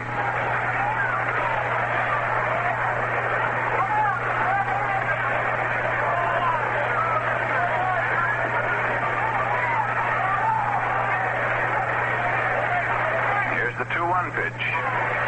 Missing outside. up and throwing again in the bullpen for the Colts.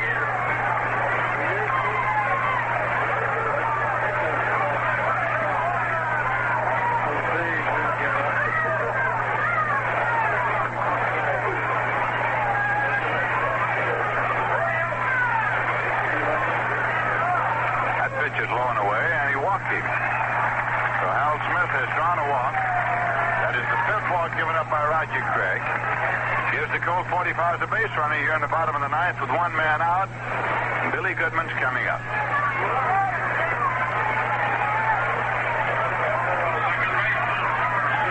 Goodman's been up one time. Singled and moved on to second on an error by Jim Hickman in center field. On the ground ball. Pitch is low. It's ball one.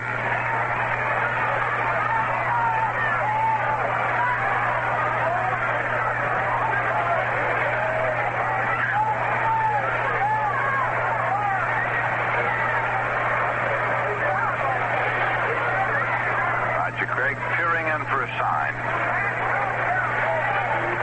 Here's the pitch to the left-hand batter. Swung on and fouled off. That'll bring Hal Smith back on the swing. He was moving.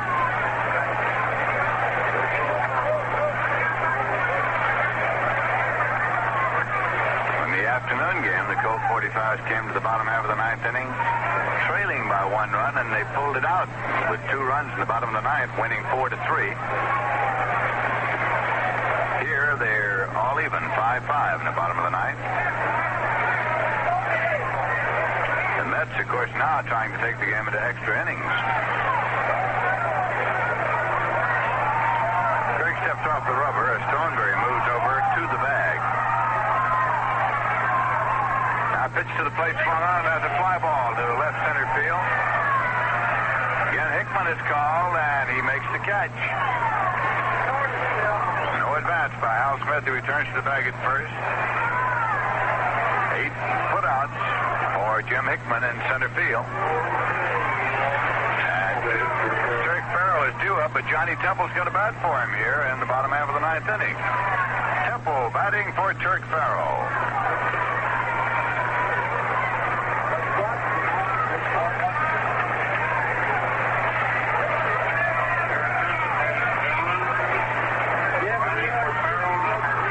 Turk Farrell is out of the ball game, having gone 9 innings in which he gave up 5 runs on 13 hits. He struck out 9 and he walked 2.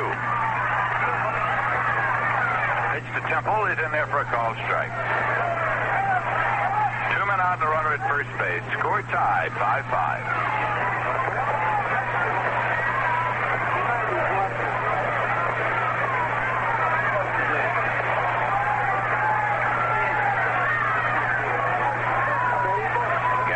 Checks.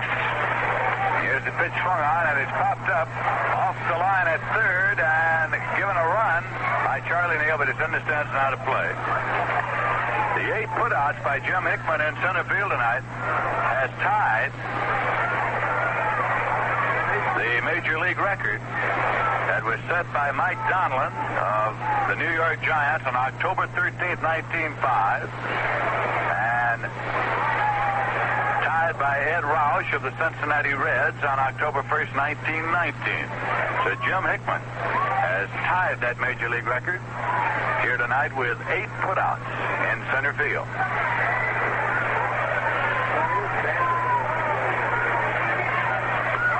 Pitch is low for a ball. 1-2.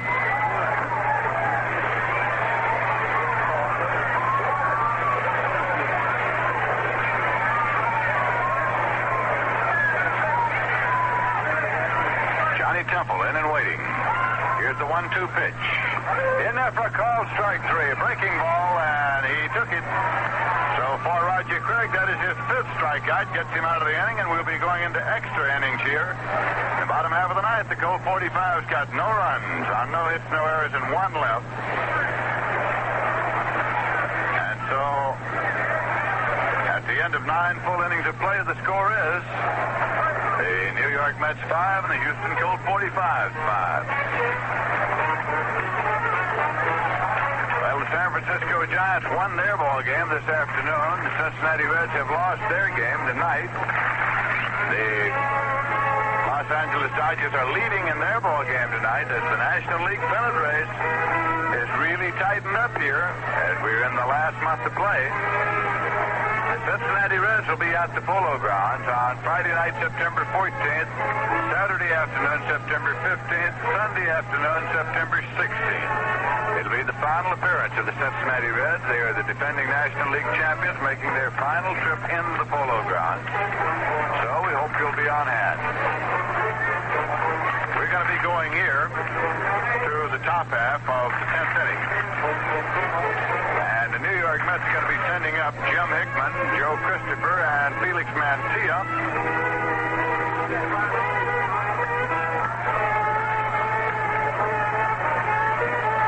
Final game of this series will be played tomorrow afternoon, and we'll be on the air at 5:55 p.m. New York time. Now, that's later than usual.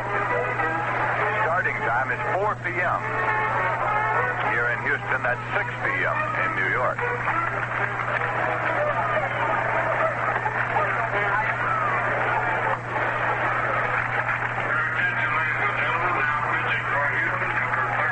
Jim Umbright has come on now to pitch for the Houston Colt 45s.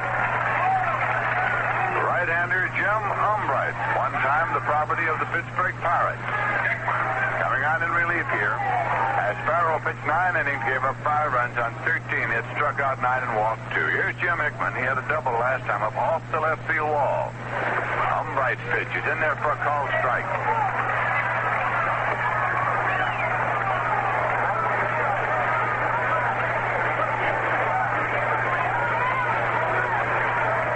Again, the big right-hander works.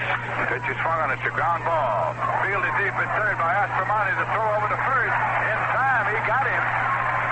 Beautiful fielding play by Aspermani, who one-handed it. And it made the complete pivot all the way around to make the throw on to Dave Roberts at first in time to get Jim Hickman.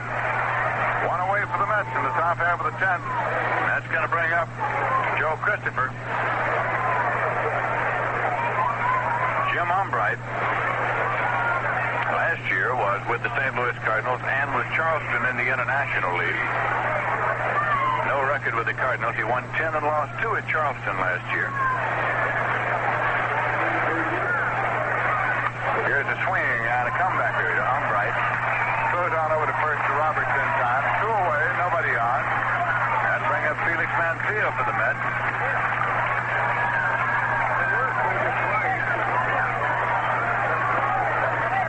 Umbright attended the University of Georgia. He graduated with a BS degree.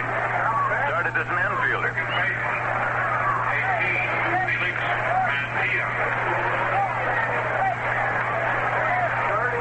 Mancia, right-hand batter. Up for his first time in the ball game. Takes a call, strike 1.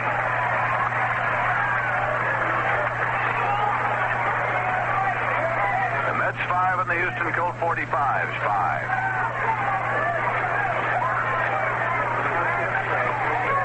It's ball 1, 1-1.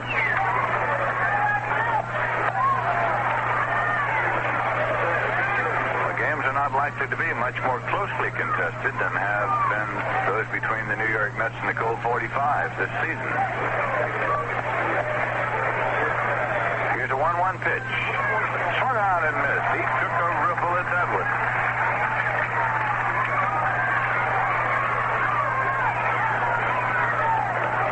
Canizaro is on deck for the Mets. Chris has 3 base hits tonight. But Umbright is pitching with 2 men out and nobody on. Here's the 1-2 pitch to Mancia. Low and away. It's 2-2. The Mets got 4 runs in the top half of the 3rd inning on 4 hits. Charlie Neal had a bases-loaded 2-run single. Morris Thornberry had a bases-loaded 2-run single to account for the 4 runs. Mets got another in the top half of the 8th inning. Hickman double. Christopher single. Here's a swing and a ground ball to short taken by Lillis. He plays on to Robertson. Time for the out. So Jim home bright. Sets the side down in order in the top of the 10th with no runs on no hits, no errors, and none left. And at the end of 9 1/2 innings of play, the score is New York Mets 5 and the Houston Colt 45s 5. Well, you know, fans, any time is a good time to enjoy the brisk, bright flavor of Rheingold, but it goes especially well with these wonderful autumn days that are coming up. Yes, sir, wonderful days call for the wonderful taste of Rheingold Extra Dry. A taste that's brisk and bright and is clean, clear through. Rheingold is beer as beer should taste, and dry tells you why. It tells you that Rheingold is brewed the long, slow, costly way. Brewed extra dry to be extra refreshing. So you better stock up now and have plenty of cool, refreshing Rheingold Extra Dry on hand. Enjoy those wonderful days with the wonderful beer, Rheingold Extra Dry.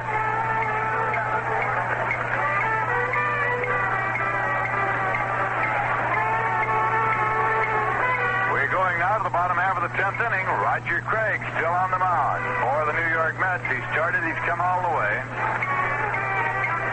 The Colts will be sending up Bob Lillis, shortstop, who has 3 hits tonight. Driven in 1 run and scored 1 himself.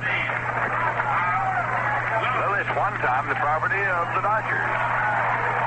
Bunts the ball down to first base line. Thornberry will have to field it. Can Craig get there ahead of the runner? He cannot. He's safe. A perfect bunt by Bob Lillis. Thornberry had to play it, and then Lillis beat Roger Craig to the bag. So it's a base hit for Lillis, his 4th of the night. Coming here in the bottom half of the 10th inning, he has bunted his way on. Lillis now 7 base hits in his last 11 times up. Al Spangler coming up now for the Colt 45s. The New York Mets, of course, have to protect against the likelihood of the sacrifice here, with Lillis representing potential winning run on at first base for the Colt 45s in the bottom half of the 10th inning. Left fielder, number 21, Al Spangler. Spangler sacrificed in the bottom half of the 8th. When Lillis got on to open up the 8th, they finally got around to tie the game at that point. Here's a throw over.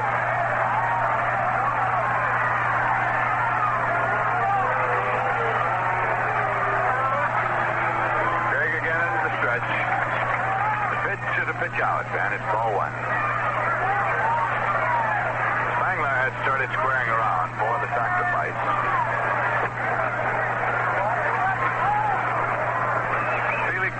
Charlie Neal way in on the edge of the grass at third. Thornberry charging on the pitch at first base.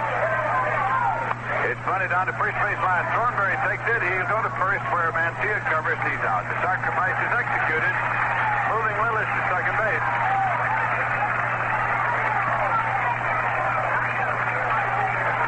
Goes 3-4, good scoring, and Roman Mejia is coming up.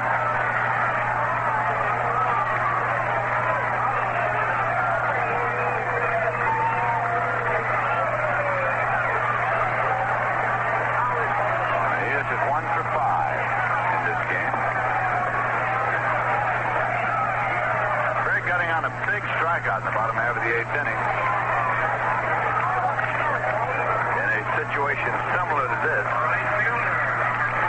except now we're in the bottom half of the 10th inning with the score tied 5-5.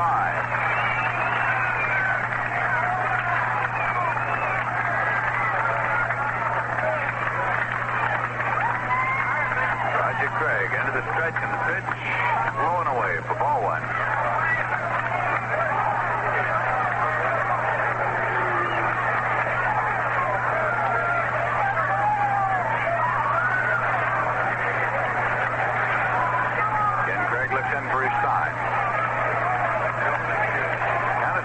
Behind the plate all the way tonight. Pitch is swung on. It's a ground ball to third. Charlie Neal takes it, looks the runner, throws to first. The runner's advancing now to third. Thornberry throw back, not in time. McCone takes the throw as Bob Lillis throws on from second to third. 2 men out.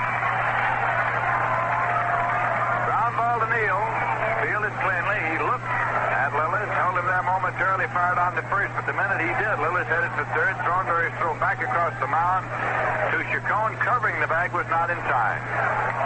Rookie Dave Roberts. Dave Roberts is coming up now. He singled a drive and a run in the bottom half of the eighth inning. He has taken a moment to talk to Coach Lum Harris.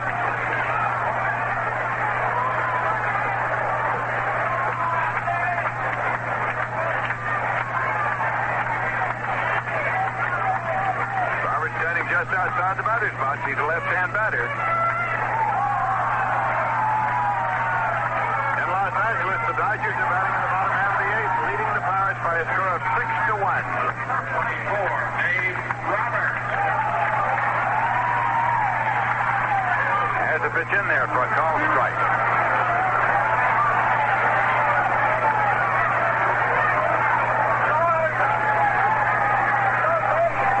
Roberts is 1 for 4 tonight.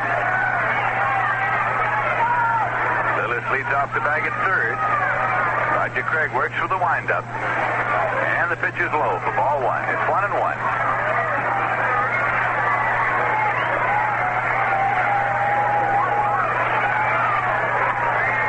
Mets 5 and the Colt 45s 5 in the bottom half of the 10th inning.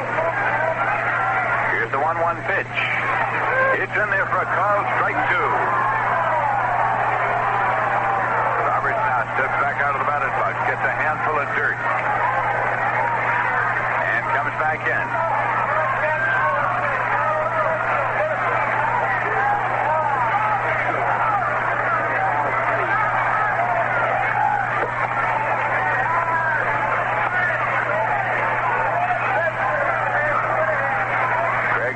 To get a sign, and as he does, Roberts backs out of the batter's box.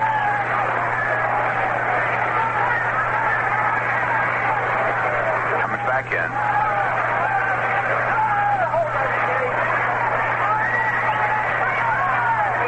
Now Craig takes a moment. Puts the palm of his hand right down on the dirt, wipes his fingertips. Now he's up to work. Here's the 1-2 pitch. It's inside. It's 2-2. With 2 men out and a runner at third in the bottom of the 10th.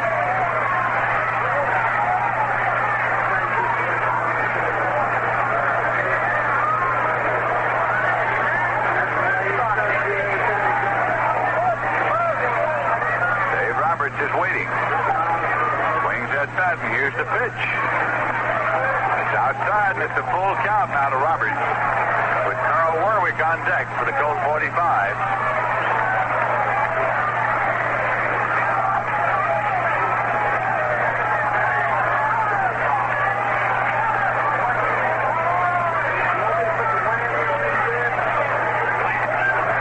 Looks in to get his sign. Shakes off a sign.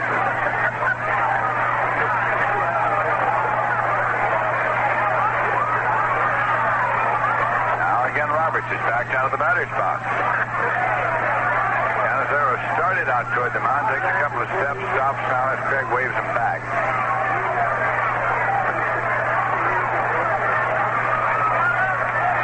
Dave Roberts back in. He's waiting for a payoff pitch. Craig shakes off one side. Another. He's running him all the way around. Now, the 3-2 pitch. Low, it gets by Canizero, and coming home is Lillis with the run that ends the ball game. The ball game is over as the Colt 45s have won it. That pitch hit in the dirt. Score it as a wild pitch. It hit in the dirt. A wild pitch that walked batter Dave Roberts, but more importantly, it allowed Bob Lillis to come home from third with the winning run, and the Colt 45s have won the ball game in the bottom half of the 10th inning. They won the afternoon game by getting 2 runs in the bottom of the ninth. They have won the night game on a wild pitch in the bottom half of the 10th inning, thrown by Roger Craig. And so, in the bottom half of the 10th inning, 2 were out when the winning run was scored as a walk was drawn by Dave Roberts. We'll be back in a moment with the final summary and totals. Right now, the final score of this game, the Houston Colt 45 6, the New York Mets 5 in 10 innings.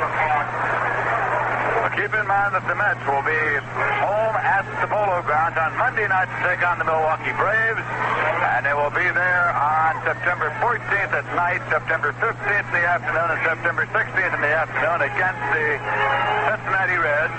Then Monday the 17th is off. These Houston Colt 45s will be on the 18th for a twilight doubleheader, the 19th for a twilight doubleheader, and the 20th for an afternoon game. And then comes the season-ending series at home for the Mets against the Chicago Cubs. Tickets, of course, now on sale for all of those games.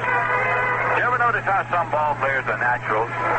You know, some of the major leaguers, through determination and hard work, get to be pretty good athletes. But the really great stars, I mean the all-time greats, well, they were natural ball players from the day they were born. Same way with beer. Most beers taste pretty good, but the really great ones, they are natural. Like Rheingold Extra Dry. Even before it's brewed, Rheingold is naturally a great beer because Rheingold uses only the finest natural ingredients, the finest grain, the finest hops, and the purest water in Rheingold Extra Dry. And Rheingold is brewed long and slow, brewed naturally. Even the sparkle in Rheingold is natural. Yes, Rheingold's natural brewing takes extra time, and that costs extra money, but there are no shortcuts to an extra dry beer. When was the last time you enjoyed the delicious, brisk, and bright flavor of an extra dry beer? When was the last time you enjoyed a Rheingold? Well, here in Houston, the Colt 45s have scored a run on a wild pitch in the bottom half of the 10th inning to defeat the New York Mets by a score of 6-5. And to tell you something about the day's activity here is Ralph Kiner. Well, Roger Craig outlasted the starting pitcher for the Colt 45s, Dick Farrell, as Farrell went 9 innings and gave up to Jim Umbright. But he couldn't outlast the Houston Colt team at all as they scored in the 10th inning to win the doubleheader, winning the first game by a score of 4-3 and the second game by a score of 6-5. Roger went 9 2/3 innings. That is the second time that he has gone in extra innings this season. In the 9 2/3 innings, he gave up 6 runs, allowed 12 base hits. He struck out 5 and walked 5. In the 10th inning, the first man up, Bob Lillis, beat out a bunt for a base hit. Roger a little bit late covering from the pitcher's mound, and he was not able to make the play. Then Al Spangler laid down a perfect sacrifice bunt and moved Bob Lillis over to second base. And when Roman Mejia scrouted out to third, the break of the game came for the Houston Colt 45s, and Bob Lillis very alertly went over to third base on the throw to first base. As he was on third base, Roger Craig worked to Dave Roberts, who had singled in the tying run in the 8th inning, the 5th one for the Colt 45. He got the count to 3-2 and gave up ball 4, which also turned out to be a wild pitch. And on the wild pitch, Lillis scored from third base with the winning run of the ball game. For the Colt 45s, their 14th extra inning game, the 5th one they have won this year. They have lost 8 and tied 1. The Mets played their 16th extra inning game, and they lost their 12th while winning 4. It was also the 53rd one-run game played by the Mets. They have won 16 now and lost 37. In the series here at Houston, the Colt 45s have won 7 of the 8 games played here in Houston. 1 game remaining. That'll be tomorrow. Game time will be at 5:55 New York time. Scheduled to go on that game, Bob Bruce for the Colt 45s. He has a record of 9 wins and 8 losses against Craig Anderson, who has lost 16 in a row, and he has a record of 3-17. At the Polo Grounds, the Colt 45s have a record of 2 wins and 2 losses. They'll be coming in for 5 more games, playing in the Polo Grounds on the 18th, 19th, and 20th. The 18th will be a twilight doubleheader, the 19th a twilight doubleheader, and a single-day game on the 20th. On the season, the Colt 45s have won 9 of the 12 games played so far, and the Mets now on the road have lost their 58th game. They have won 17. They have won 18 while losing 51 at home, and their overall record now 35 wins and 109 losses. For the Colt 45s, they have won the 31st game of the year here in Colt Stadium. They have lost 45 here, and with their road record of 25 and 42, they have an overall record of 55 wins, make it 56 wins and 87 losses. Colts have now won 6 in a row. This is the highest they have ever won in their history, and they have won 11 of their last 14 games. The Mets have lost 6 in a row with their loss here in the second game of the split day-night doubleheader. That's the story on the first game. The second game, I should say. On the first game, the Colts won it 4-3 when they came from behind to score 2 runs in the 9th inning to give the loss to Craig Anderson, his 17th of the year. The winning pitcher in the first game was Russ Kemmer, his 4th win against 2 losses. Once again, the final score in the second game, the Colts 6, the Mets 5. The winning pitcher, Jim Umbright, he has now a record of 2 wins and no losses. The losing pitcher, Roger Craig, has record 7 wins and 23 losses. That's the story right here from Colt Stadium. Don't forget, a game tomorrow, the final game of the season here in Houston between the Mets and the Colts. Game time will be at 5:55 New York time, and the game will be both on television and on radio. This broadcast came to you through the courtesy of the Liebman Breweries, New York and New Jersey, and Brown & Williamson Tobacco Corporation. Right now, I'd like to remind you to enjoy fine cold Rheingold. Rheingold Extra Dry. Those 2 little words, extra dry, tell you why Rheingold is preferred by more New Yorkers than any other beer. Enjoy an ice cold glass of good Rheingold Extra Dry. Now, this is Ralph Kiner saying so long for Lindsey Nelson and Bob Murphy, our statistician Joe McDonald, our engineer Joe Kresnicka, our producer Joe Gallagher, and for Cool Cigarettes. You'll feel extra coolness in your throat when you come up to the menthol magic of Cool. Once again, the final score of the 2 games here from Houston. The first game won in the daytime by the Colt 45s 4-3. The second game won here tonight by the Colt 45s 6-5 in 10 innings. So long, everybody. This is the New York Mets Baseball Network.